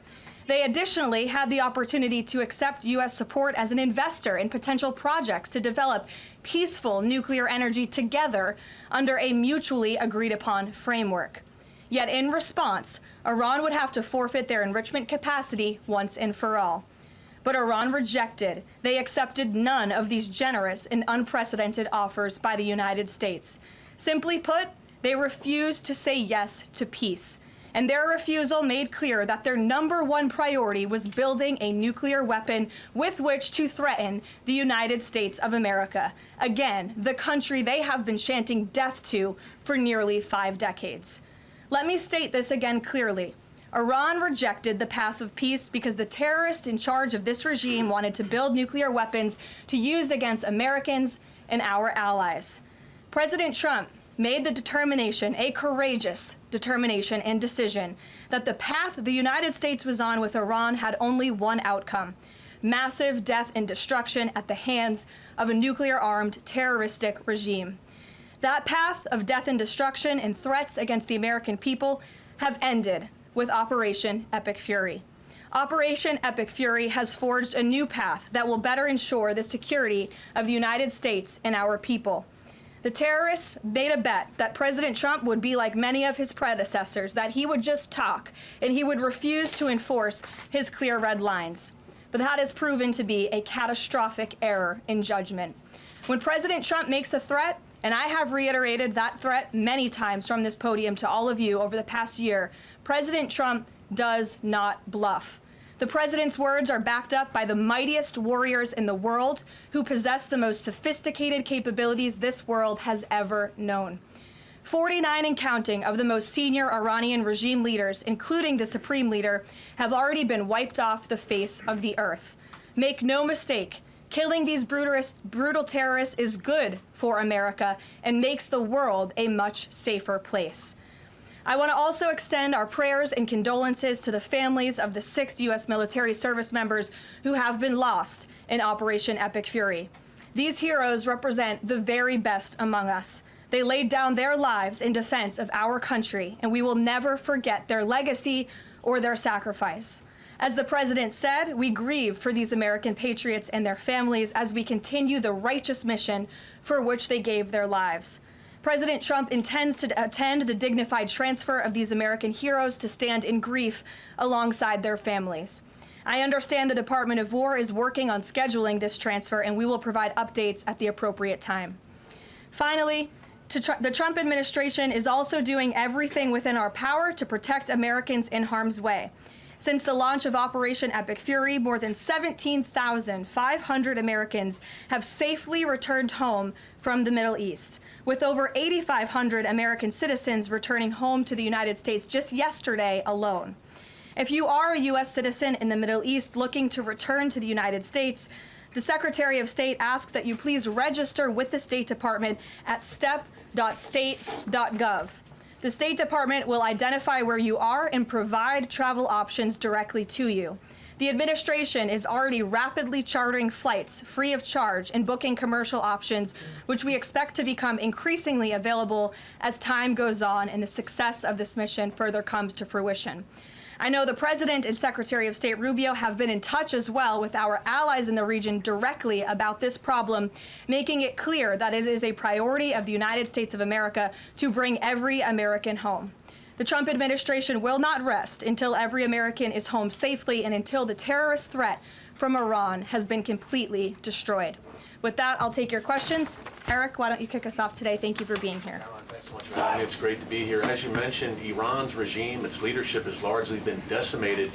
Do we have a sense right now of who is actually calling the shots in Iran? And we're also hearing reports that the Supreme Leader's son may be named his successor. Do you have any more information about that? I just had a quick follow-up as well. Sure. We've seen those reports as well, of course, and this is something that our intelligence agencies are closely monitoring and looking at. The truth is, we'll have to wait and see. The president has said repeatedly that the objectives of Operation Epic Fury are the 4 military objectives that I laid out for you previously: to destroy Iran's navy, to destroy their ballistic missile capacity, to ensure their proxies in the region can no longer harm Americans, and to also ensure that they can never obtain a nuclear weapon. As for what comes next for Iran, the president has said, of course, it's a good thing for the United States to want freedom for the Iranian people, and ultimately we hope that freedom rests in their hands. Caroline, we see the Arab and Muslim nations coming under fire as well. President Trump's vision for the region has been to bring the Arab and Muslim nations to the table together, Abraham Accords, obviously, with Israel. If this regime topples, could we see a new day in the region and really a new Middle East come out of this when the dust settles? Well, the greatest deterrent to true and long-lasting peace in the Middle East has always been the rogue Iranian terrorist regime. And our Arab and Gulf partners in the nation admit that, as well as, of course, our close friend and ally Israel. We have seen all of the Arab partners in the region come together during this time on the phone with President Trump, many of them commending him for this bold and brave action to protect American troops and our bases in the region that are housed in many of these Arab and Gulf states. And I know that many of these regional partners are contributing their air defense capabilities as well: Jordan, Bahrain, Saudi Arabia, the UAE, Qatar, Kuwait, and the president continues to be engaged with all of them. Welcome. Garrett. Also have two, if you'll humor me. Axios, I think, was the first to report this morning this phone call between the president and Prime Minister Netanyahu, saying that Netanyahu had given the U.S. this information about where the Ayatollah would be and that he'd be with his deputies on Saturday. How important was that information in the president making the decision to strike where and when he did? I think it was important with respect to the timeline, but I think the president, prior to that phone call, had a good feeling that the Iranian regime was going to strike the United States assets and our personnel in the region. And the president was faced with a choice. Does the United States of America use our military and our capabilities to strike first, to take out this threat that has been threatening our country and our people for 47 years, or is he going to, as commander-in-chief, sit back and watch as the rogue Iranian regime attacks our people in the region? That's obviously an unacceptable decision. For the second choice there is unacceptable to the president, which is why he made this decision. As for where the Ayatollah was going to be, that obviously had an impact on the timeline of the operation, but not quite the president's decision in its entirety. And then on the way the public is viewing this, we were sitting here last week, I asked you if the president was going to make this a big part of the State of the Union, if he felt like he had to sell the possibility that he'd do strikes like this. We're now 5 days on. He hasn't done kind of the traditional speech to the nation part of it. Does the president believe the country supports the actions that he's taken so far in Iran? I think he does, and I think the president knows the country is smart enough to read past many of the fake news headlines produced by people in this room that this action was unjustifiable. Again, this is a rogue terrorist regime that has been threatening the United States, our allies, and our people for 47 years. And the American people are smart enough to know that. And they've also been smart enough to listen to the president himself, not just over the past year in this second term, but during his first term as president, and also for the past 40 years of his life. This is a president who has been remarkably consistent on this issue, that Iran can never obtain a nuclear weapon. And the president tried peace through diplomacy, exhaustively and extensively. He and his team gave it their best go, and the president ultimately came to the determination of that peace was not a pursuable path. The Iranian regime, they want death, they want destruction, they want to kill Americans, and that's unacceptable to this president. It's intolerable to him as commander-in-chief. Jackie. Thank you, Caroline. Obviously seen the update from the State Department on the 17,500 Americans that have already come back, including some 8,000 just yesterday. There are still 6,000 that are looking to get out, as I understand it. And just in the context of what you just told Garrett about the president's decision on a timeline, if he had decided to do this strike before receiving, the specific intelligence about... That's something I've been seeing a lot of speculation on. Right? Because it could happen. China could be supplying them. Anybody could be supplying them. Secretly. Right? And that's something that's been floating around quite a bit. So, I don't know what's going to happen now, because, as they mentioned earlier, leader after leader has been wiped out. Oh, his son took over. Oh, so-and-so has now taken over. And it's going to get to the point where they literally don't know anybody, because they've just taken out everybody. So, it's kind of a strange situation. We'll see, though. I mean, hopefully this doesn't last sort of like a Afghan or Iraq situation. Hopefully it's over and done with quickly, but things are kind of taking their toll. 4 days now? Okay. He did the operation last year in a single night. And I know that this is a lot more than just bombing a couple facilities, but I mean, the US is a military superpower. You would think just boom, boom, boom, done, over. But we're going to be heading into almost a full week.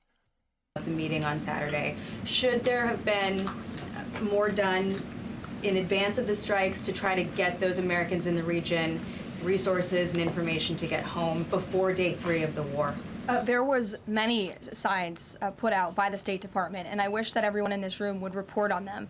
The Secretary of State issued level 4 travel advisories dating back to January for many of these countries in the region. On January 14th, the U.S. mission to Saudi Arabia advised personnel and Americans to exercise increased caution and limit non-essential travel to any military installations. On February 11th, the U.S. Department of State Consular Affairs shared a list of countries with level 4 do not travel advisories. You can't be much more clear than that. Do not travel to these following countries. On February 23rd, the U.S. Embassy in Lebanon ordered non-emergency government personnel and family members to leave Lebanon due to safety risks, and we helped them do that. On March 2nd, the State Department urged U.S. citizens to depart Lebanon immediately. With respect to Iran, on February 27th, the Secretary designated Iran as a state of sponsor of wrongful detention and stated no American should travel to Iran for any reason.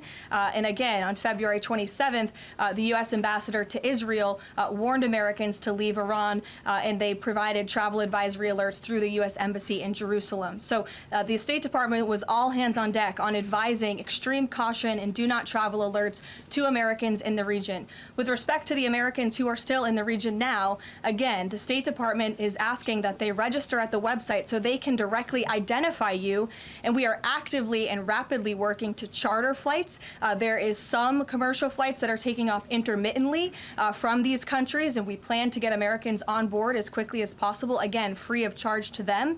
And we have some additional measures that I think will be announced in the coming days. Again, I can also reiterate from the president's perspective, this is something he's brought up directly with our allies and partners in the region, that we expect their help in getting Americans home, and we will do that, and we will not rest until every single American is returned home safely. Thank you. And then one follow-up just on how people might be experiencing this at home. With respect to the economy and the cost of oil spiking, is there a need to start those Navy escorts in the Strait of Hormuz now to sort of blunt the impact to people? And also, because Spain is a member of the EU, does that at all put a wrinkle in the president's plan for a trade embargo with them? With respect to Spain, I think they heard the president's message yesterday loud and clear. And it's my understanding over the past several hours they've agreed to cooperate with the U.S. military. And so I know that the U.S. military is coordinating with their counterparts in Spain. But the president expects all of our European allies, of course, to cooperate in this long sought after mission, not just for the United States, but also for Europe, to crush the rogue Iranian regime that, again, not only threatens America, but also threatens our European allies as well. With respect to oil prices and the economy here at I'm going to be completely honest. What is going on with Spain? I have not been really keeping up. I have and haven't been keeping up with what has been happening. I don't really have the time to follow this every single minute of the day. I'm going to have to Google a little bit of that as we continue on here. At home. Of course, this is something that Secretary Bessent, Secretary Wright, the National Economic Council of Energy, that is led by Secretary Burgum, has been long working on and well in advance. Yesterday, President Trump announced the U.S. Development Finance Corporation will provide political risk insurance at a very reasonable price for crude carriers and cargo ships operating in and around the Gulf. And as you pointed out, Jackie, I see now. He wants to end trade with the U.S. over the war. At least that's what I'm reading here to the BBC.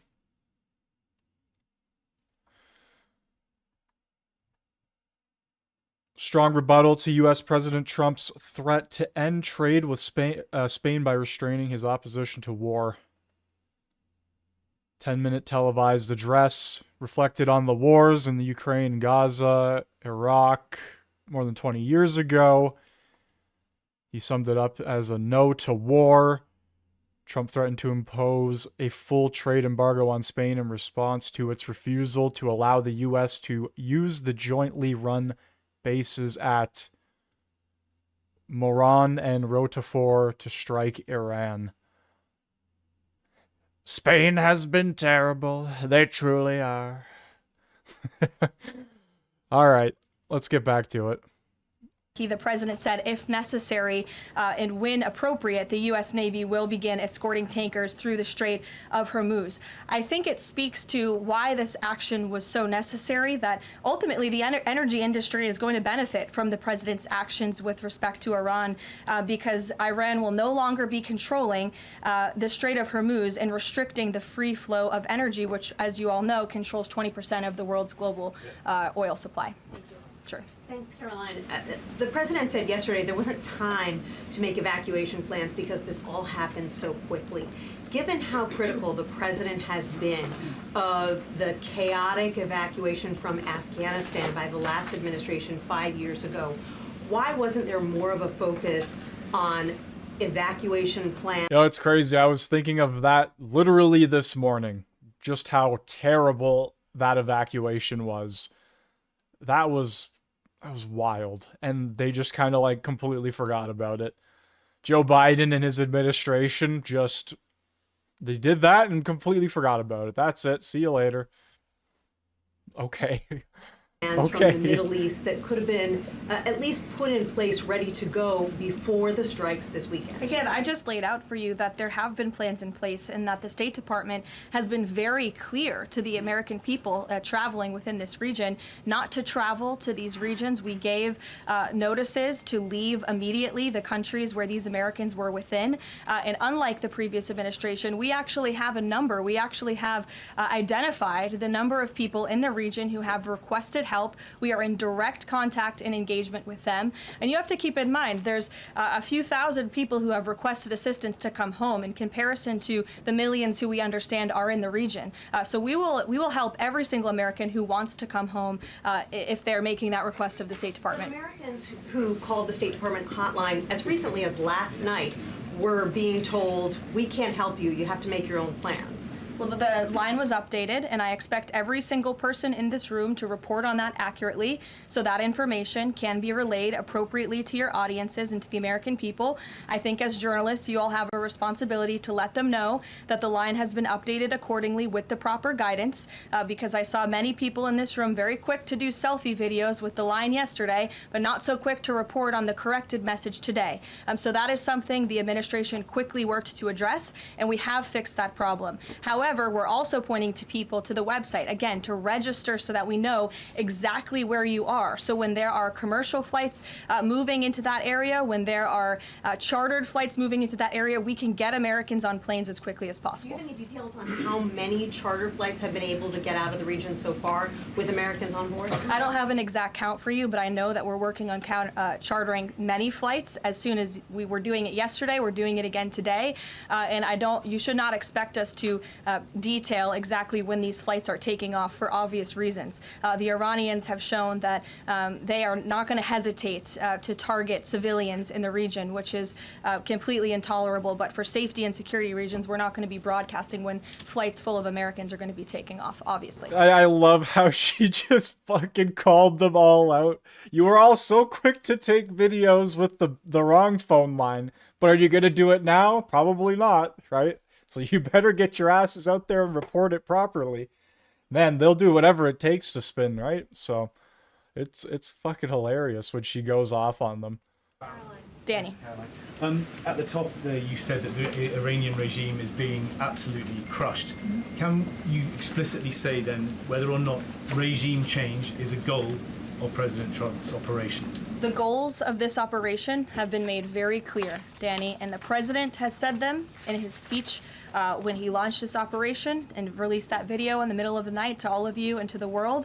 The stated military objectives of Operation Epic Fury are as follows: eliminate Iran's ballistic missile threat, destroy their naval capability, disrupt missile and drone production infrastructure, sever their pathway and end their pathway to nuclear weapons. And I can report, as you all saw from the Pentagon today, that thus far this operation has been remarkably successful. Again, we're moving towards complete and total control of Iranian airspace.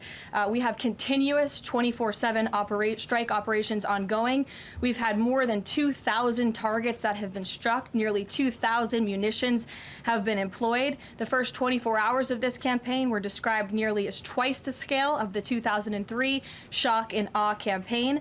And we've seen that the enemy, the Iranian rogue regime, their retaliatory strikes against the United States and the threat reduction has reduced significantly. If you look at the Iranian ballistic missile launches, they're down 86% from day one levels. So while the United States military continues to increase its complete dominance over this rogue regime, they are weakening day by day. Regime change is not a phrase that you would want to use. Again, Operation Epic Fury, I just detailed the goals and objectives of this very quickly. But obviously, as the president has said numerous times, do we want to see Iran being led by a rogue terrorist regime? No, of course not. So any day the United States of America is taking out a terrorist is a good day for our country and a good day for our people. So Given that point that you just make about the United States wouldn't mind seeing the government overthrown, certainly President Trump has talked about wanting to see Iranians overthrow the government. Has the president considered at all kind of how he views a U.S. role, if any, in Iran post-conflict? I think it's something the president is actively considering and discussing with his advisors and his national security team. But again, right now, the focus, minute by minute, hour by hour, day by day, is on ensuring the quick and effective success of Operation Epic Fury. Sure. Go ahead. I want to ask you about the U.S. munitions stockpile. I don't even know who's speaking because I wasn't looking at you. But you can ask a question and then I'll go to you. Caroline, I want to ask you about the U.S. munitions stockpile. President Trump posted on Truth Social on Monday that the U.S. still has a good supply of weapons, but that we're not where we need to be. What does he mean by that? And does President Trump then want to ask on Congress to pass a supplemental to increase funding for missile interceptor systems like the ones being used to defend U.S. bases in the Middle East from Iranian missiles? I don't have any updates for you on congressional asks from the president. As you know, under this president, we have significantly increased our defense budget, which is a good thing for the United States, for our national security, and for protecting our homeland.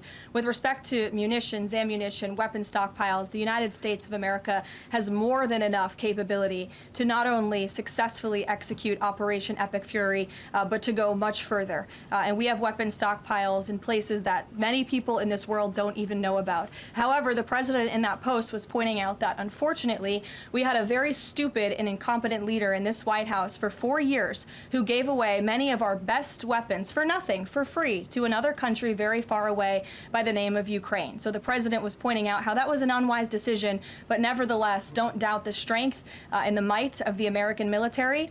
And I will also add, President Trump has rightfully been calling on defense contractors in this country to rapidly and aggressively produce American-made weapons because they are the best in the world, and the president always likes to get things done as quickly as possible, and so he's been quite vocal in his efforts to try to speed up our defense industry to protect our homeland. Caroline, go ahead. Caroline, could you tell us about the president's current thinking about ground troops and whether they could be used, if they were to be sent into Iran, what would they be used for? What's the situation of that? Well, they're not part of the plan for this operation at this time, but I certainly will never take away military options on behalf of the President of the United States or the Commander-in-Chief, and he wisely does not do the same for himself. I know there's many leaders in the past who like to take options off of the table without having a full understanding of how things could develop. So again, it's not part of the current plan, but I'm not going to remove an option for the president that is on the table. Sean. Did the United States airstrike a girls' elementary school and kill 175 people? Not that we know of, Sean, and the Department of War is investigating this matter, and I would just tell you very strongly, the United States of America does not target civilians, unlike the rogue Iranian regime that targets civilians, that kills children, that has killed thousands of their own people in the past several weeks, and uses propaganda quite effectively, and unfortunately many people in this room have fallen for that propaganda. So I would caution you from pointing the finger at the United States of America when it comes to targeting civilians, because that's not something that these armed forces do. Reagan. Thanks, Caroline. Prior to the Iran conflict, the SAVE Act was really the focus of the news cycle. Is the SAVE Act still a priority for the administration? Absolutely. Could you just provide an update on the administration's talks with Congress to get the SAVE Act through? SAVE Act is absolutely still a priority for this president and the administration. The focus, of course, of much of the president's time right now is on ensuring the success of Operation Epic Fury, but the president can walk and chew gum at the same time, and he's very much continuing to focus on the issues that matter here at home for the American people, including the passage of the SAVE Act, including on bringing down the cost of living, which is why you'll see the president in about an hour and a half at the Ratepayer Protection Pledge Roundtable, where he will be sitting with big tech companies, with AI companies who are building in communities across the country and have pledged to pick up the cost of the electricity tab in these small towns and communities across the country, which is a great thing for American consumers. So you'll be hearing from the president directly on this very important domestic agenda item later this afternoon, and it's something that he mentioned in his State of the Union address. So check it off the list as another promise made and kept by this president. Sure, go ahead. Thanks, Caroline. I just wanted to get back to Danny's question. So those 4 objectives that you read out do not explicitly include regime change. If those objectives were achieved and the Islamic Republic still existed. I think some of these people are literally coming up with the questions on the spot. Like they're waiting for other people to ask them, then they throw their hand up after they've created a question on the spot. Like, what the fuck are we doing here? That's why we're getting so many dumb questions and people just repeating the same 5 things over and over again. Like, it's insane, dude. Would that be an acceptable outcome? That's a hypothetical question that I'm not going to engage in. Again, right now, the President and the Commander-in-Chief are focused on executing the success of Operation Epic Fury, which we are already doing so in a very tremendous and impressionable way. Stephen. Thank you, Caroline. 2 questions. The Trump administration reportedly is considering arming Kurdish forces in the hopes of inspiring a popular uprising in Iran. Could you comment on that report? I can comment on the fact that the President has held many calls with partners, allies, and leaders in the region, in the Middle East. He did speak to Kurdish leaders with respect to our base that we have in northern Iraq. But as for any report suggesting that the President has agreed to any such plan is completely false and should not be written. President Trump was saying yesterday that he is okay with someone from within taking over in Iran. He spoke about how Venezuela he saw as a successful model where Delcy Rodriguez took over and had a better relationship. Iran's President Pezeshkian, he took office in 2024 as a relative reformer. He's part of a 3-man council now replacing the supreme leader. Does President Trump see him as a potential successor who is more pliable? Again, that's another hypothetical, and I haven't spoken to the President about this specific individual, so I don't want to get ahead of him on any assessments that should be made. Thank you. Yesterday, the President acknowledged that oil prices will be a bit high. As for gas prices here in the U.S., what is the admin doing right now to counter that? I mean, should they skyrocket? Is there a plan to help, Americans right now with those higher gas prices? And then a second question. They'll probably just pump more oil. They'll just have the oil companies pump even more and then ship even more to get refined. That's most likely how they'll try to combat it. On the rash that was on the President's neck, the White House physician said it was a preventative skin cream that he was using, but why is the President using this cream? What are they trying to prevent with this cream? To your second question, I don't have anything additional to add to the physician statement that we provided to all of you on those questions, but I know the statement said that the redness on the neck will dissipate within the next couple of weeks. To your first question about oil prices, thank God we have a president who has exuded American energy dominance over the past year, an administration that is wholeheartedly focused on keeping prices stable as best as we can. Of course, this operation is temporary to protect the homeland, but crude oil prices did fall yesterday. They remain stable today after the President announced steps to ensure the stability in global energy markets. Again, those include the DEC offering reasonably priced political risk insurance and the potential for the U.S. Navy to provide protection for the flow of energy through the Strait of Hormuz. It is the President's belief and his economic team's belief that the economy continues to be very strong. It's robust and will be able to weather any of the temporary impacts of Operation Epic Fury. John. Thanks a lot, Caroline. Just to follow up to that, the timeline for making the Strait of Hormuz safe for oil tankers to transport their oil through the strait, what is that timeline, and what can the President do to speed up that timeline? I don't want to commit to a timeline, but certainly it's something that is being calculated actively by both the Department of War and the Department of Energy. They're working very closely. Both secretaries are in all of the briefings on this subject with the President, and this is, again, something they're monitoring. And if and when necessary, the United States Navy will provide assistance to escort oil tankers through the strait. Sure, in the blue. Thank you, Caroline. You're not in blue, Andrew. Go ahead. Yeah, thank you. Well, I guess you are, sort of. I'll go to you after. You had mentioned about the commercial aircraft being used for the evacuations. What about the use of military aircraft? Would that happen in conjunction with Correct. That or subsequent to? That is something that is definitely underway, and of course we're going to use that in conjunction. We want as many planes, whether they're chartered, commercial, or military, taking Americans out of the Middle East and returning them safely home. So yes. Andrew, go ahead. You're welcome. At the top of the briefing, you listed a long list of grievances against the Iranian government, going back to the takeover of the embassy in '79, barracks bombing in the '80s, etc. But no one from the administration has laid out the imminent threat that was supposed to be taken care of by this. And the rationales offered by, say, Secretary Rubio, the President's National Security Advisor, said that the threat was retaliation against American interests from Iran after Israeli strikes. The President says it was his own feeling that Iran was going to attack. Why is it that across the administration you can't say what the imminent threat against the United States was that required us to launch this? And also, Prime Minister Starmer told Parliament today that his reason that he didn't allow the use of British bases was that he was not satisfied that there was a lawful basis and a viable, thought-through plan. Was there an attempt to provide the UK government with a legal basis for these strikes and a viable, thought-through plan? To the first question, I completely reject the premise of your question. You have had the President of the United States, the Secretary of War, the Chairman of the Joint Chiefs, the Vice President of the United States, the Secretary of State, and now I am out here today to explain to you exactly what led the President to make the decision to launch Operation Epic Fury. And President Trump does not make these decisions in a vacuum.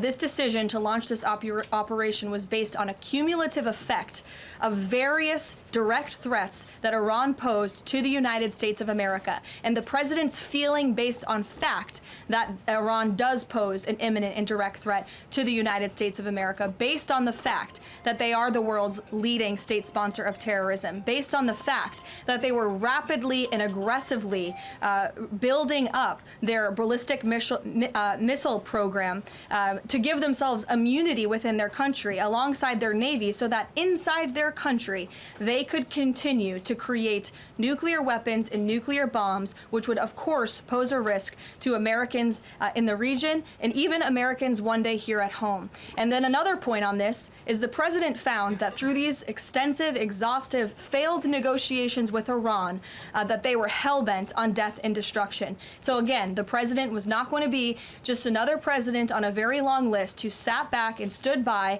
and passed the buck of this direct threat to the next administration. The President had a feeling, again, based on fact, that Iran was going to strike the United States, was going to strike our assets in the region, and he made a determination to launch Operation Epic Fury based on all of those reasons. And I would like the media to actually report on all of them, rather than just picking sound bites from one person in this administration and saying, oh, they're contradicting the other person. No, again, these decisions are not made in a vacuum. They are made by the President's feeling that Iran was going to strike the United States and our assets in the region, and he was not going to sit back and watch that happen. The determination was made that the President was going to strike first alongside Israel, and that has obviously been proven to be the right decision and an effective one at that. Libby, go ahead. Thank you, Caroline. A two-part question for you. First, has the President spoken with the family members of those U.S. service members that were killed? Second, given what you've outlined throughout this entire briefing, I mean, the United States has sunk a bunch of Navy ships. We've hit all of these targets.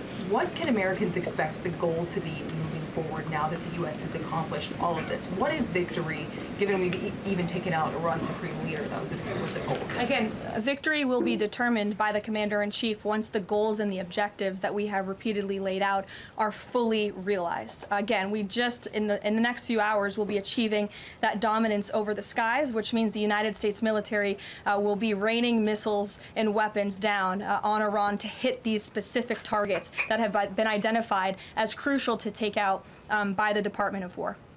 Caroline. John. Thank you so much, Caroline. Has the U.S. posture changed in regard to a nuclear North Korea, given the latest strikes on Iran and the fact that the stated goal is to make sure that Iran is not a nuclear country? I don't have any change in position with respect to North Korea today. Thank you. A quick follow-up. There's been reports that Ali Khamenei's son has been elected as the next supreme leader. Does the administration think that he is a part of the same regime as his father? Would they like people in the country to rise up and get him out of power? There's reports he's been elected or that he's assuming to be elected. One of the likely options. Pardon me, what was that? That he's one of the likely options or that he has been elected. Okay, so we'll wait to confirm until someone actually is elected. Caitlin. You just mentioned that the president is going to attend the dignified transfer for these families. Given what Secretary Hegseth said this morning, is it the position of this administration that the press should not prominently cover the deaths of U.S. service members? No, it's the position of this administration that the press in this room and the press across the country should accurately report on the success of Operation Epic Fury and the damage it is doing to the rogue Iranian regime that has threatened the lives of every single American in this room. If the Iranian regime had their choice, they would kill every single person in this room. And so we can all be very grateful that we have an administration and that we have men and women in our armed forces who are willing to sacrifice their own lives for the rest of us in this room and for every American across the country and for every troop that is based in the Middle East. That's what these... Secretary Hegseth was complaining that it was front page news about these 6 service members who were killed. That's not what the Secretary said, Caitlin, and that's not what the Secretary meant, and you know it. You know you are being disingenuous. There is not...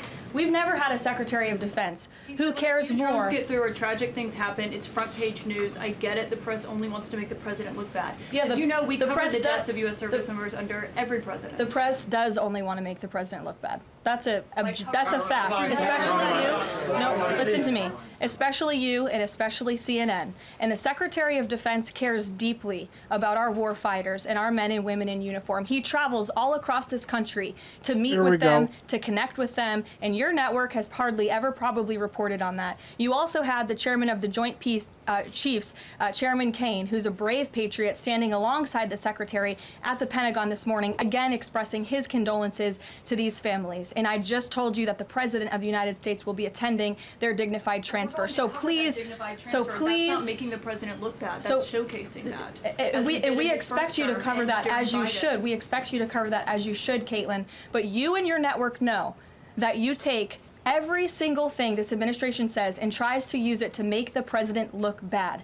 That is an objectable fact. I don't think covering troop deaths is trying to make if you're trying to argue right now that CNN's overwhelming coverage is not negative of President Donald Trump, I think the American people would tend to agree, and your ratings would tend to disagree with that as well. Go ahead.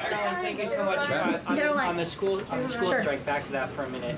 I understand that the U.S. does not target civilian infrastructure. That's what you said.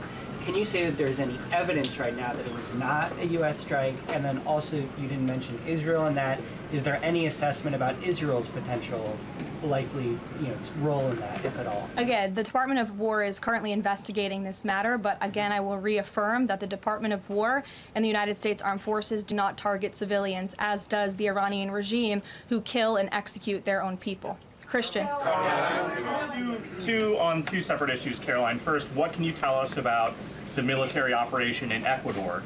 And then secondly, is the president considering invoking the Defense Production Act to boost munition stockpiles while we are in this conflict? It's not something I've heard the president consider, but as you know, the president has been in pretty direct correspondence and public correspondence with defense contractors, asking them to aggressively speed up their manufacturing of American-made weapons, which again are the best in the world. With respect to Ecuador, I would point you back to the statement released by the U.S. Southern Command. On March 3rd, Ecuadorian and U.S. military forces launched operations against designated terrorist organizations. These operations are a powerful example of the commitment of partners in Latin America and the Caribbean to combat the scourge of narco-terrorism. And together, we are taking decisive action to confront narco-terrorists who have long inflicted terror, violence, and corruption on citizens throughout the hemisphere. All right, we are going to do a bit of a skip ahead here. Speaking with the leaders of this country who have really formed a historic coalition to work together to address criminal narco-terrorist gangs and cartels and counter illegal and mass migration into not only the United States. I'm more interested in the Iran stuff. I get the whole narco-terrorist. Oh, and that was the final question anyway. All right, well, on that note, let's get over to this. Sort of popular revolt within Iran? And if there is, what comes next? Well, look, as for that particular individual, he's got blood on his hands as well. That seems a very difficult person for the West to have swallowed once we've done all this hard work. I think the Israelis would likely share that same view. And as for others, what the United States is going to demand, no matter who ends up in charge, is that they, John, they behave like a normal nation, right? That's all we've ever asked of them. Don't build nuclear weapons. Don't threaten Israel with ballistic missiles. Don't now attack your Muslim brothers in the Gulf Arab states. Don't run a terror campaign all throughout the Middle East, in Syria and in Lebanon and Iraq and in Yemen. Those are the things we're going to ask of the next set of leaders. The Iranian people will ultimately get to sort that out. The IRGC, right there, force that owns about 1/5 of the Iranian economy, will have something to say about this. They're not going to go quietly into the night. But the pounding that they have already taken and the pounding that I expect that they will take in the days ahead will greatly diminish their capacity not only to terrorize the world, but their own citizens inside of their country. On chartering these flights and getting those Americans that may be in harm's way out, Caroline Levitt just said this. SOT3 from our bank, guys. And we are actively and rapidly working to charter flights. There is some commercial flights that are taking off intermittently from these countries, and we plan to get Americans on board as quickly as possible, again, free of charge to them. And we have some additional measures that I think will be announced in the coming days. What is your assessment how this is going? Look, these are difficult things. I remember when COVID hit. Sandra, you'll remember this too. We had to evacuate hundreds of thousands of people when the world was shut down. Commercial air wasn't happening. It was even hard to move vehicles in many countries. So this will be a difficult undertaking. I think the administration is serious about this. They've been thoughtful. They're going to marshal the resources, but you have to get these folks to a place where they can actually go to an airport where that is safe, and then find enough seats, enough capacity to actually get them home. Secretary Rubio, I'm sure, will be leading this charge, and I'm confident in the days and weeks ahead, the volume of people that can come back who choose to. I've talked to Americans in the region who think, you know, it's pretty damn safe here, actually, in Abu Dhabi or in Riyadh. They're not worried and not anxious to get home. But those who want to come home, I'm confident the United States government will do everything they can to assist them in getting out of what they view as harm's way. Yeah, we pointed out a short time ago that Admiral Robert Whoa, Harwood, we got tracer rounds in Beirut. Abu Dhabi. He was playing golf this morning as he appeared with Harris Faulkner. I know. We got tracer rounds. What is happening in Beirut? Holy shit, a full-out gunfight in Beirut with explosions and everything. Ladies and gentlemen, smoke in the distance. Hear that? It sounds like machine gun fire. I don't know if that's from the ground or a helicopter or what. What is going on there? More fire, more outgoing.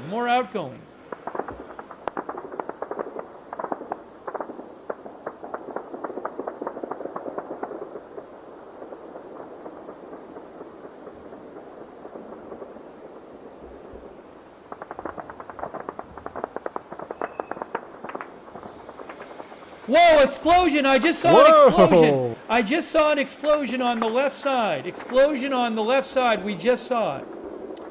Just saw an explosion on the left. I'm gonna replay that. Explosion! Right around here. Whoa! Explosion! I just saw an explosion. I just saw.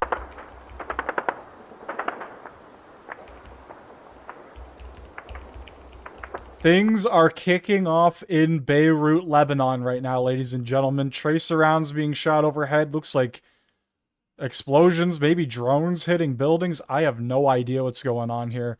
Shout out to Agenda Free TV for going live right now for this.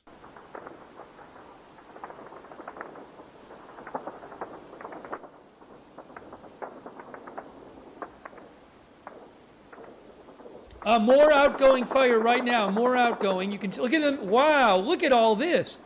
You usually see this once in a while, but I don't recall seeing this much outgoing fire from the ground and hearing this level of gunfire going on for so long. Plus the more. Again, are there like Israeli drones or helicopters attacking targets right now? It's weird. I don't even. Hold on a second. We got spinning circle. The feed. Is there an issue with the feed? Let's see. I hope the feed comes back. This is not me. This is the actual feed. We might. Hopefully they can get the feed back. This does happen sometimes. I don't know what's going on there. Hold on, I think it's coming back. Let's see. Give it a moment. Give it a moment here. Because I'm looking at the source. I don't see the spinning circle on the source. Give it a moment. Let me hit refresh and see if that... All right, so I got it live from AP. Associated Press right now. Saw more shots in the distance there. I'm going to keep Agenda Free going. More outgoing fire! More outgoing fire right now. Look at this. Wow. Yeah, I'm going to keep that up. What is happening? What is going on there? God, that was a different angle completely from Associated Press.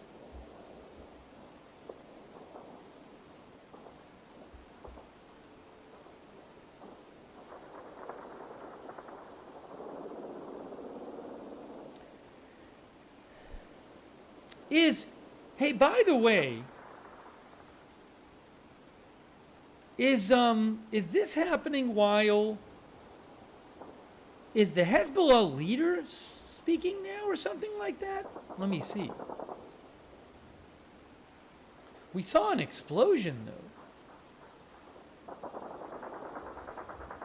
We're still hearing all this gunfire.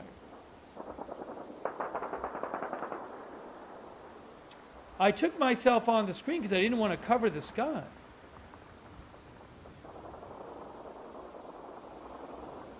The Hezbollah leader, I believe, is speaking right now. I think, because I'm seeing reporting on it. Another explosion. I don't know if another one. He missed it. It was right there. I think, because I'm seeing right there. Reporting on it. Outgoing fire. Holy shit. More out. Look at this. Wow. What is going on in Beirut? Yeah, Naim Qassem, who's the Secretary General of Hezbollah, is speaking now. So you could say, like, well, are they just firing weapons as, like, a show of support for the Secretary General or something? But we saw an explosion before.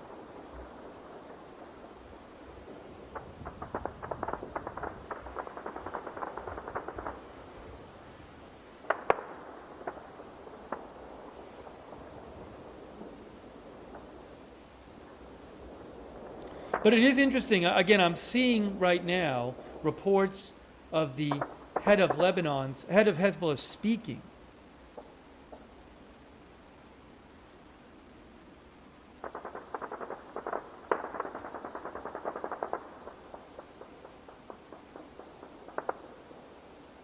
Oh, there was a second explosion? I just missed another one? How far? I guess I missed another explosion. When was that?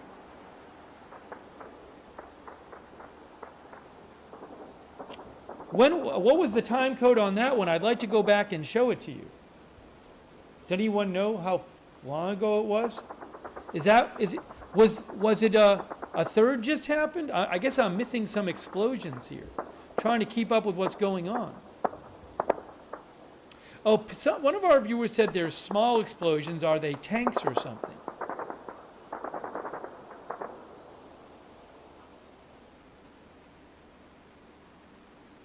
Oh, now more gunfire going out. Again, as weird as it sounds, I mean, the leader of Hezbollah has been speaking. So is this something they would do during his speech? In like support of him? We saw a pretty big explosion. Or would Israel attack Beirut during his speech? How about that? Would Israel start? Oh, you know, could Israel be doing this thing where is Israel conducting flyovers during his speech? That's another thing that could be happening. Is while the Hezbollah leader is speaking, Israel could send a message by conducting, you know, low flyovers or something to intimidate, you know. So maybe that's happening. Maybe Israel is sending a message.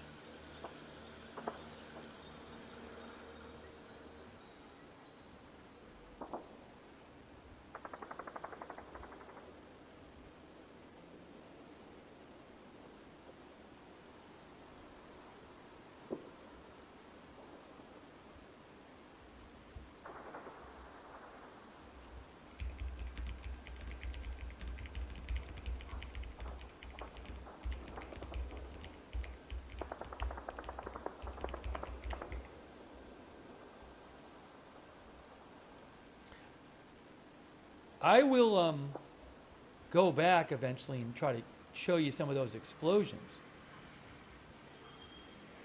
Seems like it's settling down a little bit. Man, that was wild.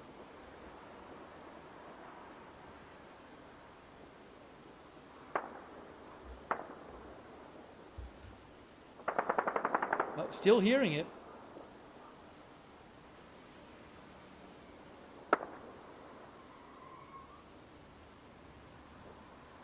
You could hear tires screeching and everything. All right, I'm going to leave that going on the background. Let's get on to this.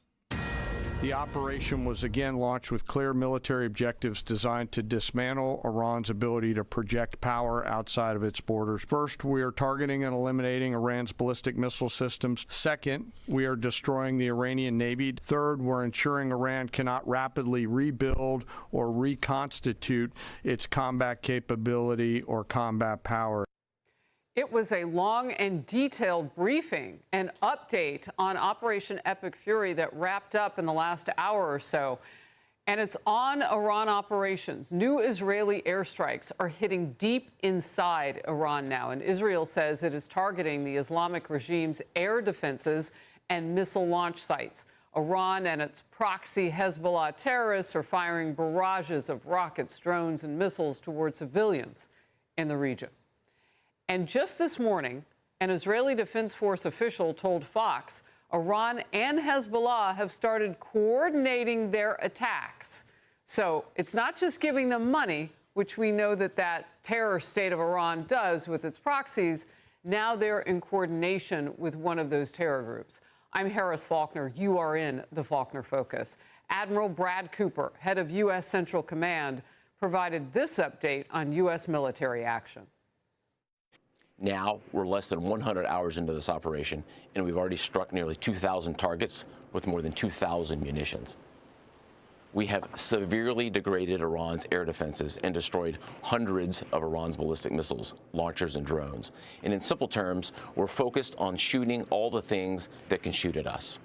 Our B-2 bombers and B-1 bombers have executed uncontested surgical strikes against multiple missile facilities deep inside Iran. And this would be the goal. The Pentagon says the strikes are devastating Iran's military capabilities. U.S. bombers using precision strikes on missile facilities inside Iran. Officials say many of those targets were hit with no effective Iranian air defense response at all. Here's more from Admiral Cooper.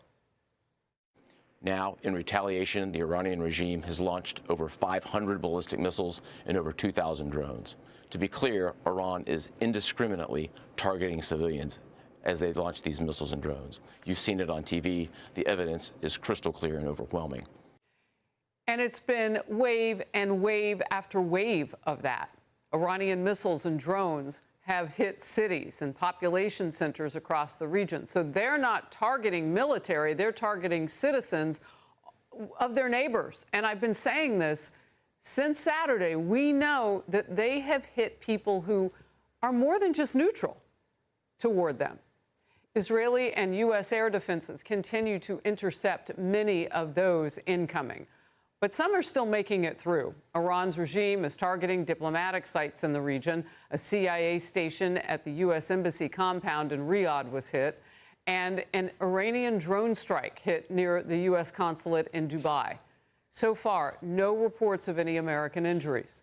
The Israeli military is releasing videos of new strikes inside Iran, including this successful hit on a missile storage and production facility about 300 miles south of the capital of Iran, Tehran. Israel's Navy very much in the fight.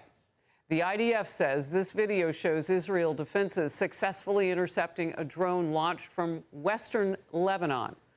This new video shows Israel taking out an underground weapons storage site in Beirut, Lebanon.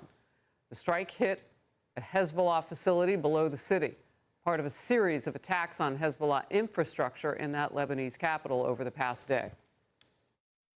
I don't think Hezbollah is going to be much of a threat to Israel. They're still most... All right, we got a shit ton of things going on here in Beirut. It is kicking off again.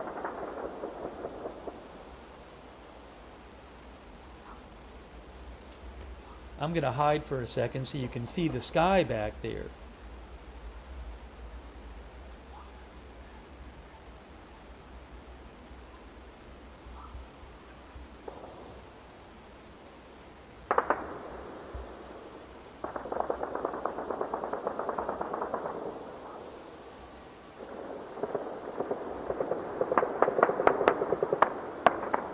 It's about 9:20 p.m.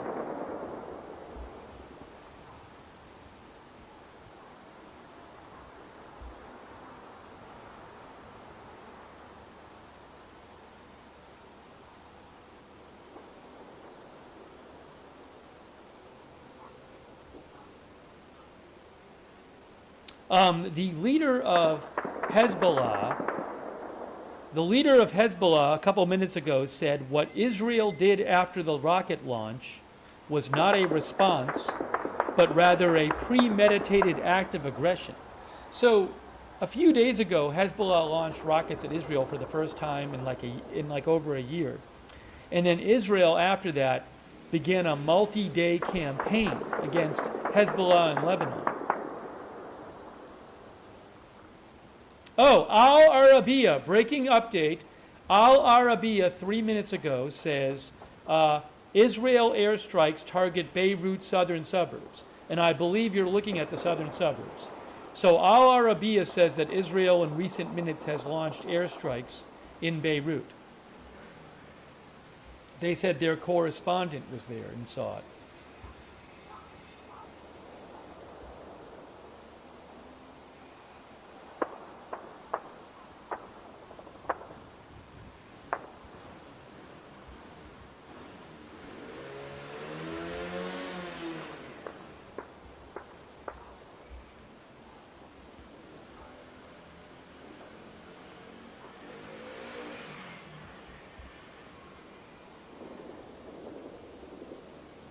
Still hearing gunfire.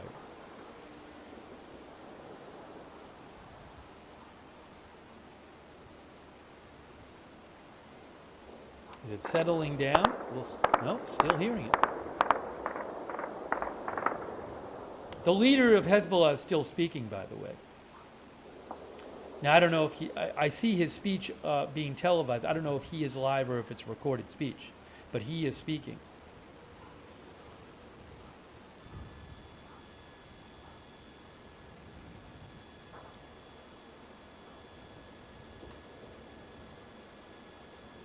No, it's not in English.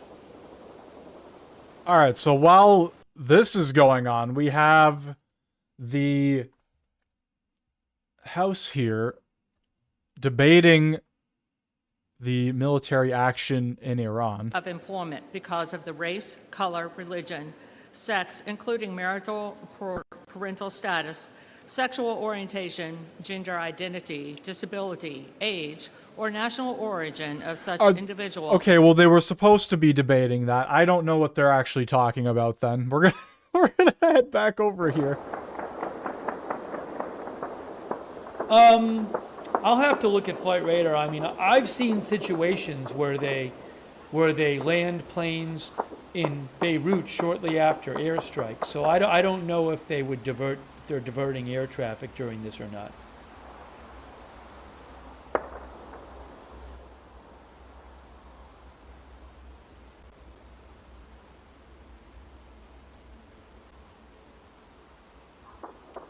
I'm looking on Flight Radar. I don't really see anything. I don't see anything close on. Oh, hold on a second. I'll see. Actually, I delegate or resident commissioner serves. Whereas Clause 18B of Rule I don't see 23 of the anything Rules of the super House close to provides Beirut on flight. a member, delegate, resident commissioner, officer, or employee of the House may not engage in unwelcome sexual advances or conduct towards another member, delegate, resident commissioner, officer, or employee. What are we doing here? What the fuck is going on?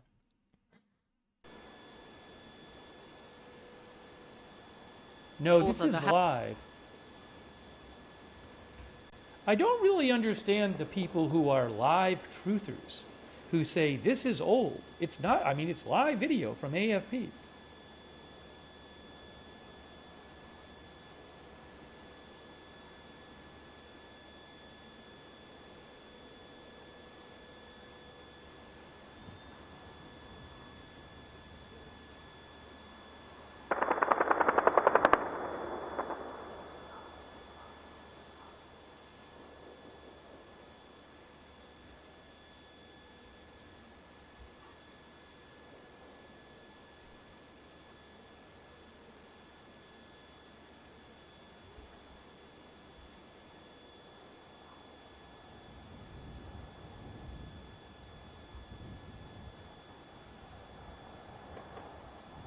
The head of Hezbollah is still speaking right now.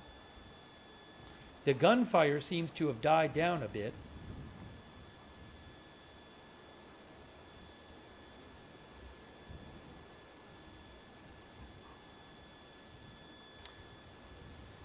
I wouldn't mind. I'd have to go back and I don't Put a know if I can pause find on where the operations. We'll have an explosions update were. It was next. getting crazy. There was many signs put out by the State Department, and I wish that everyone in this room would report on them. From the president's perspective, this is something he's brought up directly with our allies and partners in the region, that we expect their help in getting Americans home, and we will do that, and we will not rest until every single American is returned home safely.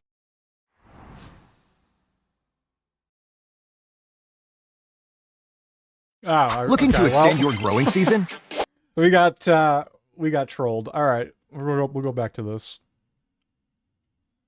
Well, people are saying no. Well, we're still hearing. Look at more tracer fire, more outgoing fire. I'm going to leave it on the live.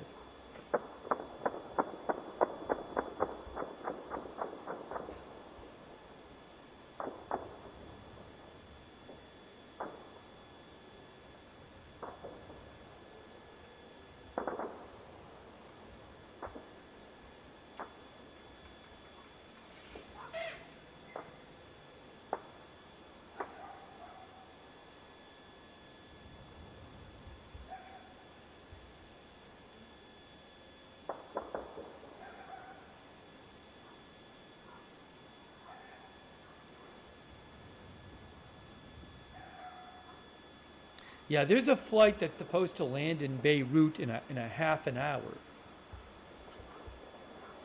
So, I don't know if they'll hold that up or not.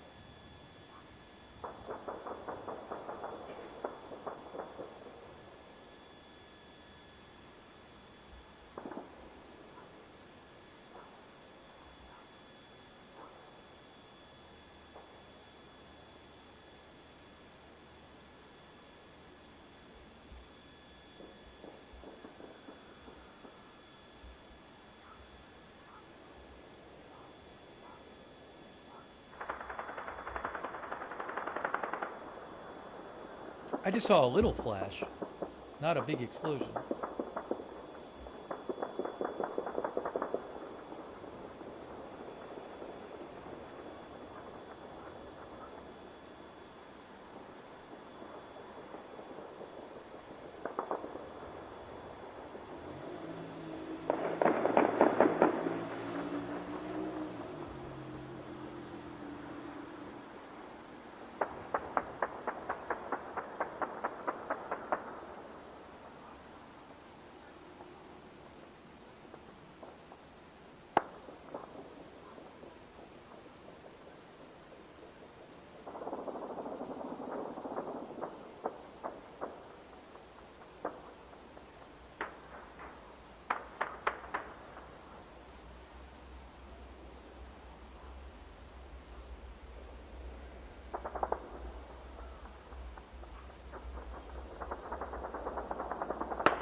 Okay, so I can tell you that the Hezbollah leader, I think his speech is done. And I'm still hearing some of this gunfire. But I'm looking at the Hezbollah leader's speech is over, at least from the broadcast I was looking at.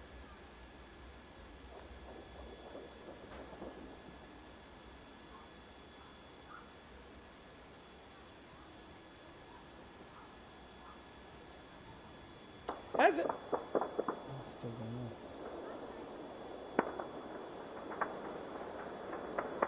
Oh, look at this. Look at this coming up right here. Look at this. Wow. Whoa, whoa, whoa, whoa. More outgoing fire. Wow. Look at this.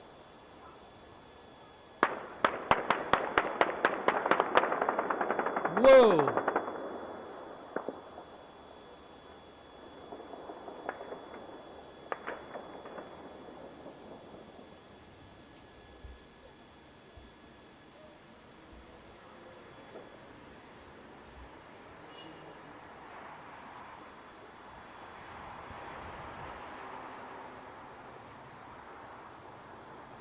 policy correspondent Jillian Turner is live. She's at the State Now, the Department. Hezbollah leader, Good afternoon, John. The State Department is sharing some new numbers this afternoon. We have been asking them how many Americans are stranded in the Middle East. But we have more explosions going on in Beirut right now. Oh my God. Okay, I gotta go back here. We got a couple explosions. In the bottom corner there, under... somewhere around here, I think I saw it. They're small explosions, but shit's going on here.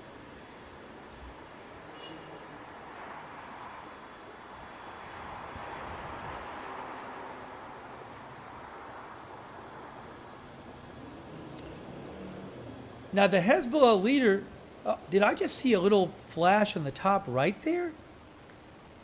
Yeah, there's some sort of flashing thing on the... Oh, explosion! Explosion on the top right! That looked like maybe an airstrike. On the top right, is that fireworks? Oh, maybe it's fireworks. Oh, maybe it is fireworks. Okay, but it... I swear to God, if all of this is just fireworks and it's not people shooting and explosions, that would be... Oh, man. Tell me it is. I guess it's possible. No, Well, that's they're still definitely firing, he's done gunfire. speaking. That's definitely gunfire. Today, how many of those Americans they have been in contact with directly, how many Americans they have evacuated so far. Here's Tommy Pigott speaking to some of that a moment ago. What I can now say is that over 17,000 Americans have returned from the Middle East to the United States. We have been in touch with nearly 6,500 Americans, offering guidance and options, facilitating those travel options to leave the Middle East. So since Tommy spoke to you last hour, John, officials here have launched a new crisis intake form. It is for American citizens in the UAE, Qatar, Saudi Arabia, and Israel to receive departure assistance information from the Department of State. That's man, they're just gonna bring everybody in who needs it. Well, obviously, if you're an American citizen, but it says this form is for U.S. citizens and their eligible family members. So they're gonna be... that's gonna be a wild one, trying to evacuate people from this shit.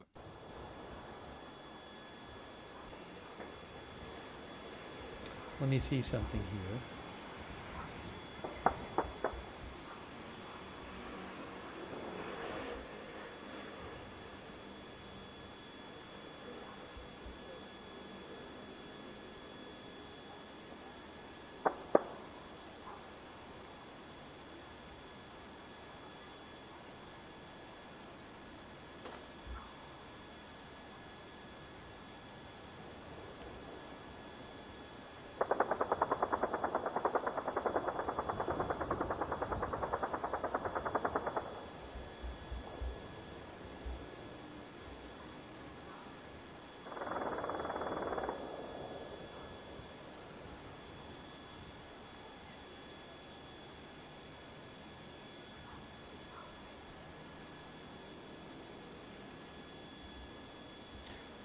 I have an update for you about the Nancy Guthrie missing person case. Michael Ruiz of Fox News reports the Sheriff Nanos in Pima County, Arizona, reports that the sheriff confirms that the DNA found on a glove 2.5 miles from Nancy Guthrie's home was the DNA of a restaurant employee who works nearby and is unrelated to her abduction. So remember, they found a glove a couple miles away from Nancy Guthrie's house? Well, the DNA belongs to a restaurant employee who works nearby.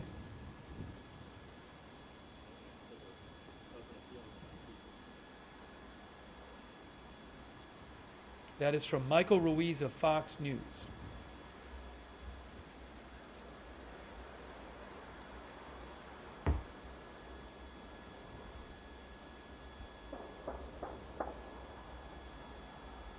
AP is also reporting Spain's government denies cooperation with U.S. operations in the Middle East, contradicting White House. Press Secretary Carolyn Leavitt in her press conference today, her press briefing, said that there was an agreement with Spain to cooperate.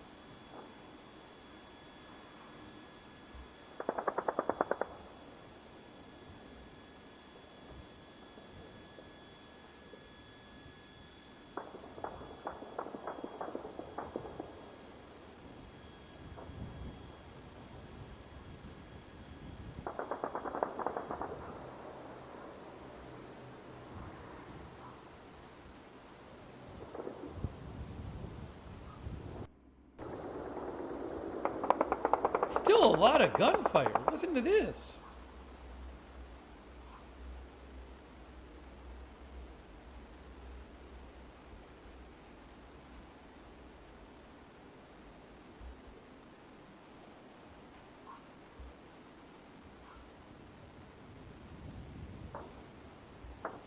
You might hear, hold on.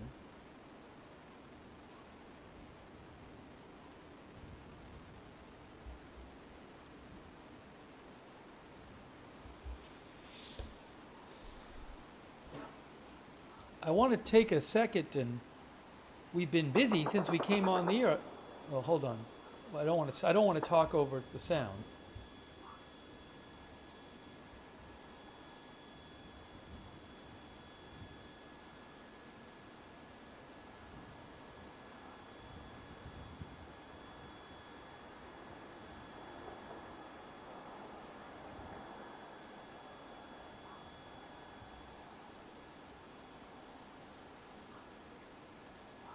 All right, let me thank a couple people here. First of all, thanks so much to our moderators. We have moderating Beth Mythical. All right, while that's going on, we got this video here. Breaking news, and it comes to us from U.S. Central Command. Our military is making history on the battlefield. New video shows long-range precision strike missiles being used in combat for the first time ever. CENTCOM says they provide unrivaled deep strike capability. And here is the moment the U.S. destroyed an Iranian naval ship with a torpedo. This was in the Indian Ocean. It was the first time a submarine has sunk an enemy ship with a torpedo since World War II. Our military has struck or sunk more than 20 Iranian ships so far. These images show the attack from last night on a Soleimani-class warship. Secretary of War Pete Hegseth says we've virtually wiped out Iran's leadership. Watch this. Iran's senior leaders are dead. The so-called governing council that might have selected a successor, dead, missing, or cowering in bunkers. They can't talk or communicate, let alone mount a coordinated and sustained offensive. The Iranian Air Force is no more. The Iranian Navy rests at the bottom of the Persian Gulf. Combat ineffective, decimated, destroyed, defeated. Last night, we sunk their prize ship, the Soleimani. Looks like POTUS got him twice. He says we're winning hands down. The gentleman on the right-hand side of the screen is General Jack Keane. General, Iran's deputy foreign minister just did an interview with MS Now, and he said a new leader has not been chosen. He says an interim body of 3 people running the country at the moment are preparing for the election of a new supreme leader. General, looks like they're all over the place. They're trying to control the message, and they're not being very successful on it. What do you say? Yeah, they're in a desperate stage for sure, and we're beginning to see the fissures, to be sure, and they're on a pathway to major problems and likely some kind of collapse of this regime. We don't know for certain, but that's clearly, it appears that pathway is right in front of us. What we have been able to achieve militarily is really quite remarkable, and it's a fulfillment of the very ambitious plans that we had put together based on excellent intelligence and the very experienced forces that are at play here and knowing what we could do based on that intelligence. We have on the battlefield here the 2 most proven militaries in the world today. They have the most experience, and for the first time ever, they are working on a combined operation that has common goals together. And nobody can stand up to that. And certainly not the Iranians, who are already in a weakened condition. So let's take an example, ballistic missiles. That was the major conventional system that they have, and something that we were both very concerned about, the United States and Israel. And on day one, we did massive attacks on that, so much so that it reduced their ability to retaliate. Remember, on day one, they were saying weakened response, Israelis and the CENTCOM people as well. And then our ambition is that by day 3, we would reduce their ability to retaliate and conduct attacks against U.S. bases and the Israelis by 75%.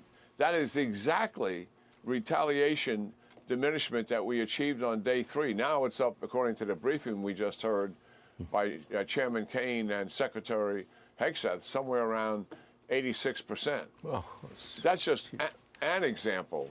The Navy's gone, the Air Force is gone, and certainly the drones are being depleted rather dramatically. The retaliation impact on them is 73%.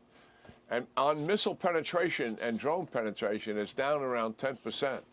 And that is the reason, Stuart, for, by anybody's definition, light casualties, despite the heartbreak of losing. All right, so let's get a little bit of a palate cleanser here, I guess you could say. We got some Canadian politics. Here we go. I haven't spoken to the president. What does that say about your relationship? Carney finally speaks. Welcome back to Moose and Loose. My name's David. Today, Mark Carney finally doing his press conference in Australia. And, well, it's about as we would expect. He belittles the reporters, dodges questions, gets absolutely grilled. We're also finding out his deals in India will be providing $100 million of taxpayer money to Indian students. Let's jump into this. Starting this one off, David Coletto posting some data here. Free trade and Carney's relationship with Trump. 42% of Canadians say Carney is doing a good job with Trump. 28% see him building alliances. 37% worry he'll be too soft. 45% say ending Kuzma bad for Canada. This is ridiculous. It should be 100% think ending Kuzma is bad for Canada. And 58% would blame Trump if talks fail. Moving down to handling of Trump overall rating, of course it's Atlantic Canada that gives the highest rating of 50%. Then Ontario, British Columbia, Quebec, and obviously Alberta and Saskatchewan are last. Here's that breakdown. Very good, good job, and okay job. And 42% supporting what Carney's doing with his relationship with Trump, which is ridiculous because he's not doing anything. He's not even trying to talk to him. And only 30% say poor. Come on, people. Canadians have to wake up, and they will wake up. I've just completed my taxes, so now I have some more time, so I will be filling this out. I've got placeholders in here. We've got more conflicts of interest that I put out in the last couple of videos. There's also another one to add to the indirect conflicts of interest. I have to reformat all this to make them fit on an 8.5 by 11 page, so making them wider, and then we'll start putting these out around Canada and see if we can't move the needle. We've got this from Table Salts is breaking. Canada to provide educational funding for Indian nationals, including 100 million University of Toronto scholarship Indian students, 200 fully funded scholarships for top-tier Indian students, and 300 plus funded research positions for Indian researchers. This is insulting to Canadians. This is beyond insulting. Why would we spend a dime on another nation's citizen? I'm sorry, no offense to anyone who's from India, but our money should be spent on our people. Canada-India Talent and Innovation Strategy 2026 scholarships. This is what Carney's doing with our money. He's giving us the big middle finger and funding anyone and everyone around the world. I mean, Justin Trudeau's been doing this with the Far Off Ripoff segment I've been putting up for the past year and a half. Here we have him just sticking it right in our face. Canadians want a big deal for Canada, and what happens? Cameco with a $2.6 billion deal that directly benefits Mark Carney. We've got $100 million going to Indian students. It says here 13 partnerships between India and Canadian universities to facilitate greater study and exchange opportunities. This is insulting. Canadians are sleeping in streets, record food bank usage, and we have money going to UBC, Simon Fraser University, Algoma, Dalhousie, Guelph, Brock, Royal Roads University, University of Toronto, collaborate in AI programs. Why wouldn't we invest in Canadians? Or do Canadians' lives do not matter in Canada anymore? Sure seems like it. Jumping over to Mark Carney's press conference. First off, he's trying to retract his position supporting Donald Trump in Iran. This guy is such a coward. Which is why we support efforts to prevent Iran from obtaining a nuclear weapon and to prevent its regime from further threatening international peace and security. Because Canada is taking the world as it is, not passively waiting for a world we wish to be. We do, however, take this position with regret because the current conflict is another example of the failure of the international order. There it is. He's taking this position with regret. Couldn't we have just gone over to Iran, the Ayatollah, and just given him a nice big warm hug and worked things out while they build their army of explosives and drones in their warehouses and caves? Despite decades of UN Security Council resolutions, the tireless work of the International Atomic Energy agency in the succession of sanctions and diplomatic frameworks, Iran's nuclear threat remains. And now, the United States and Israel have acted without engaging the United Nations or consulting allies, including Canada. So where to from here? With a rapidly spreading conflict and growing threats to civilian life, Canada reaffirms that international law binds all belligerents. We condemn the strikes carried out by Iran on civilians and civilian infrastructure across the Middle East. Yeah, Trump and all the other countries involved here are not going after civilians. This is obvious. International law isn't a real thing. It's just a thing that the UN likes to say. There's no enforcer of international law, thus it doesn't really exist. It can exist in Mark Carney's mind, but really all he's doing here is pandering to his base because he supported Trump. They didn't like that. Now he's pulling it back. And we implore all parties, including the United States and Israel, to respect the rules of international engagement. There's no international law, Carney. If you want to respect the law, maybe you should start doing it yourself. This guy goes over to India, meets with multiple multimillionaires or billionaires. These are guys are doing big business with Brookfield, guys that he did the deals with while he was at Brookfield, which is against the law. Sections 4, 6, and 7 of the Conflict of Interest Act. Mark Carney breaks these laws and has the audacity to call out the Americans and all the other countries fighting Iran for breaking international law. Hypocrisy is off the charts with this guy. Now, the reason for Carney flip-flopping on supporting Trump going into Iran as well, the polling data, we can see this here. So this is coming from Angus Reid. The numbers do not lie. As many have seen and heard, the United States and Israel have been carrying out strikes against Iran. Do you support these airstrikes? For conservatives, 64% saying yes, 24% saying no, 11% neutral. But for liberals, 69% saying no, only 17% saying yes. So that's why he's flip-flopped on this. Maybe they didn't have data on this and they thought everyone would be in support of getting rid of the terror lords. Clearly the left thinking it can all be just diplomacy working with these terror lords. We see Heather McPherson putting this out. Today's attack on Iran by United States and Israel is a serious violation of international law. Do you think Iran was obeying international law when they wiped out 35,000 of their own citizens that were protesting against the government? Come on, it's time to wake up. The repressive Iranian regime is a dictatorship that ends their own citizens. She's saying it herself, but illegal and unjustified war driven by Trump and Netanyahu will bring more civilians to perish. No, they will stop the Iranian government from ending more of their own citizens, and people are going to perish. Overall, there will be a lower count, and the people of Iran will get... This is why the NDP are cooked. Like, you can't sit there and go, well, it's a dictatorship that does all these things. But Donald Trump, by the way, Orange Man bad. Like, come on. Jesus Christ. This is such a bad take. So I'm not surprised seeing this 69% here. I mean, they're pushing this stuff on the CBC with none other than Lloyd Axworthy. The United States and Israel committed an act of aggression against the UN Charter, that the evidence supporting it was not there.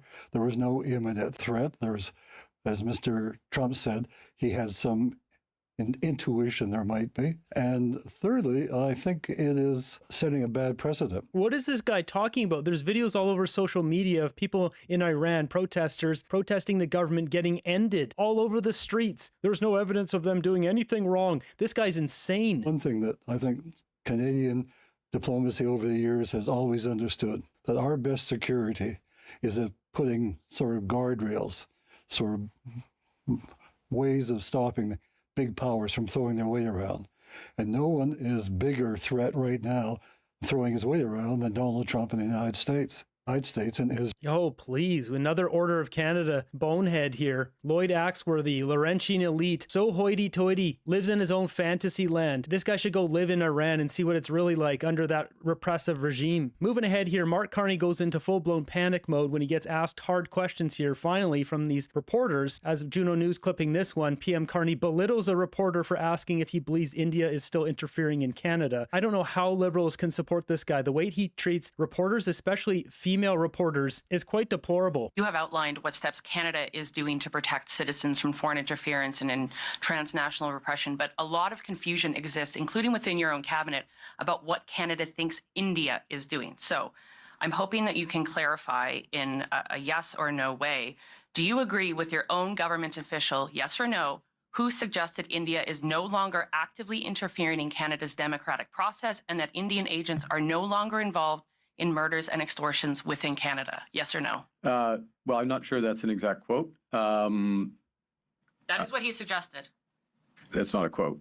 I can read the quote. I think, we can debate whether you had a discussion that was not for quotation, but if you want to read a quote from something that's not for quotation. These are the words I would use.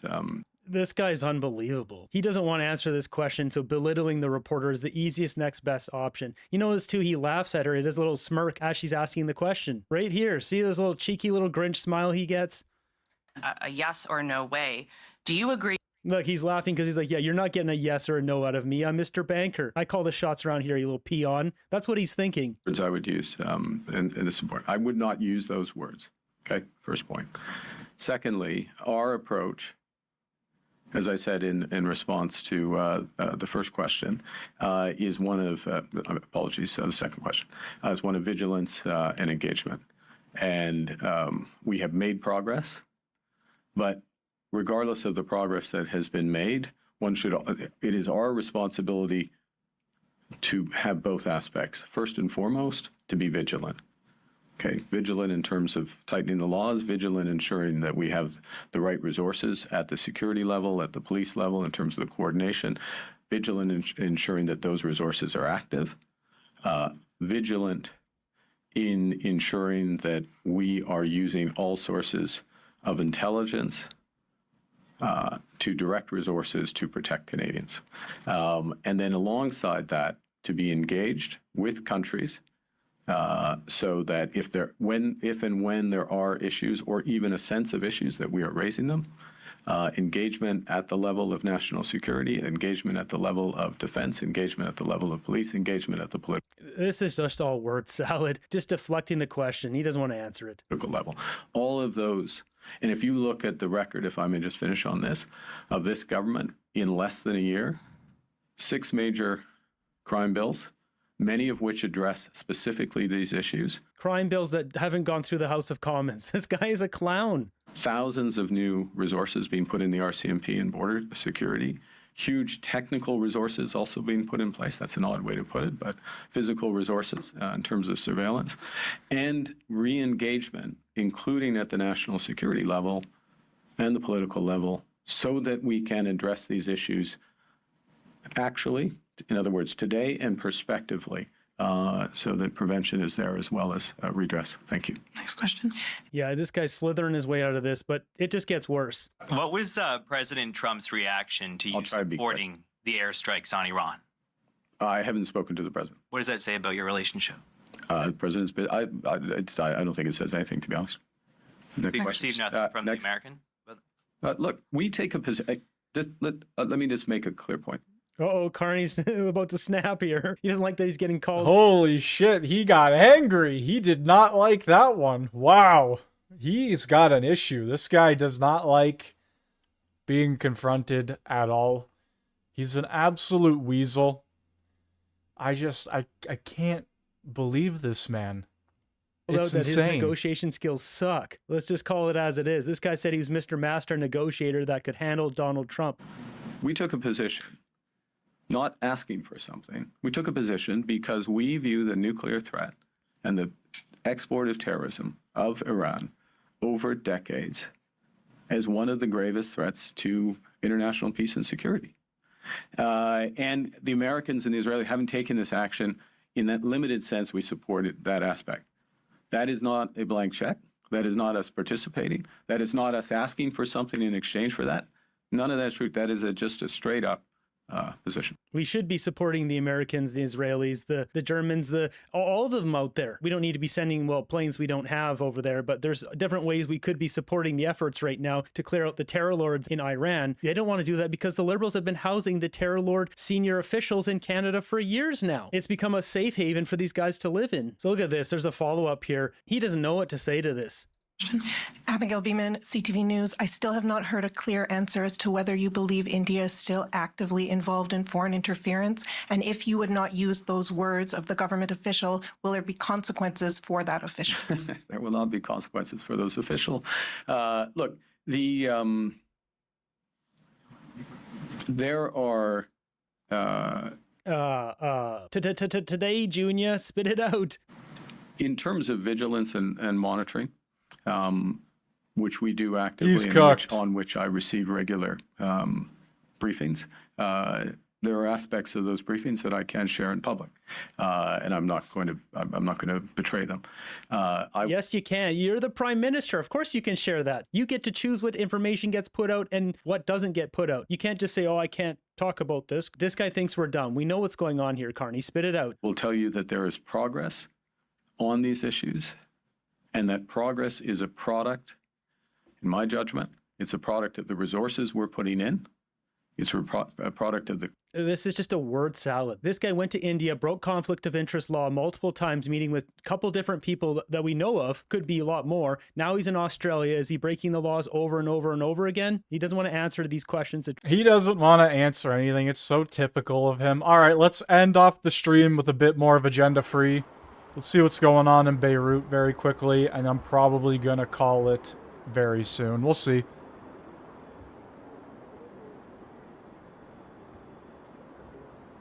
Michael Weiss, who I follow, says, wait for further confirmation about the Kurds, but it could be the start of the reported operation. To repeat, I-24 News English reports that Kurdish forces in Iraq have launched a ground military offensive into Iran against the Islamic regime. An Iranian Kurdish official... What the fuck is going on? Iraq is invading Iran? No way, dude. What is happening? Tells I-24 News English. According to the official, thousands of Kurdish fighters began taking combat positions inside Iranian territory on Monday. This comes after multiple reports that said that the U.S. was working with or arming the Kurds to fight against the regime. This is getting crazier. I would have never predicted this. Holy shit. For example,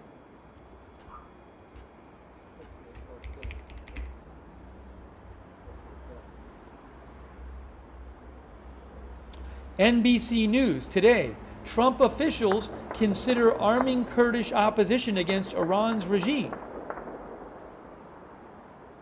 NBC News said Trump called Kurdish leaders in Iraq on Sunday to discuss possibly arming Kurds there and in Iran, testing the possibility of using the opposition forces to topple the regime in Tehran.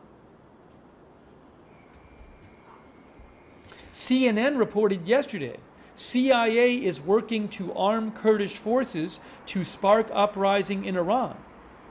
CNN said that Iranian Kurdish forces are expected to take part in a ground operation in western Iran in the coming days. That's wild. Anyway, that is going to do it for today's live stream. Thank you for joining on YouTube, Rumble, and Kick. It sounds like things are just getting crazier and crazier as time goes on.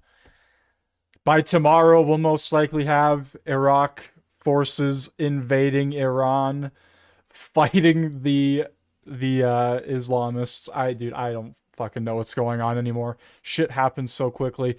Anyway, that's going to do it for me. Take it easy on YouTube, Rumble, and Kick. Adios, everyone. So definitely we need to keep an eye on this Kurd story. Seems like a big story. Whoa, is that a missile? No, helicopter? Oh, is that another plane coming in? It's another plane. I can see another plane live because I can see it on flight radar. This is another plane landing. That's an MEA plane. MEA is a Lebanese airline. We just saw another plane landing. All right, it's just an airliner. All right, take it easy, everybody. Adios.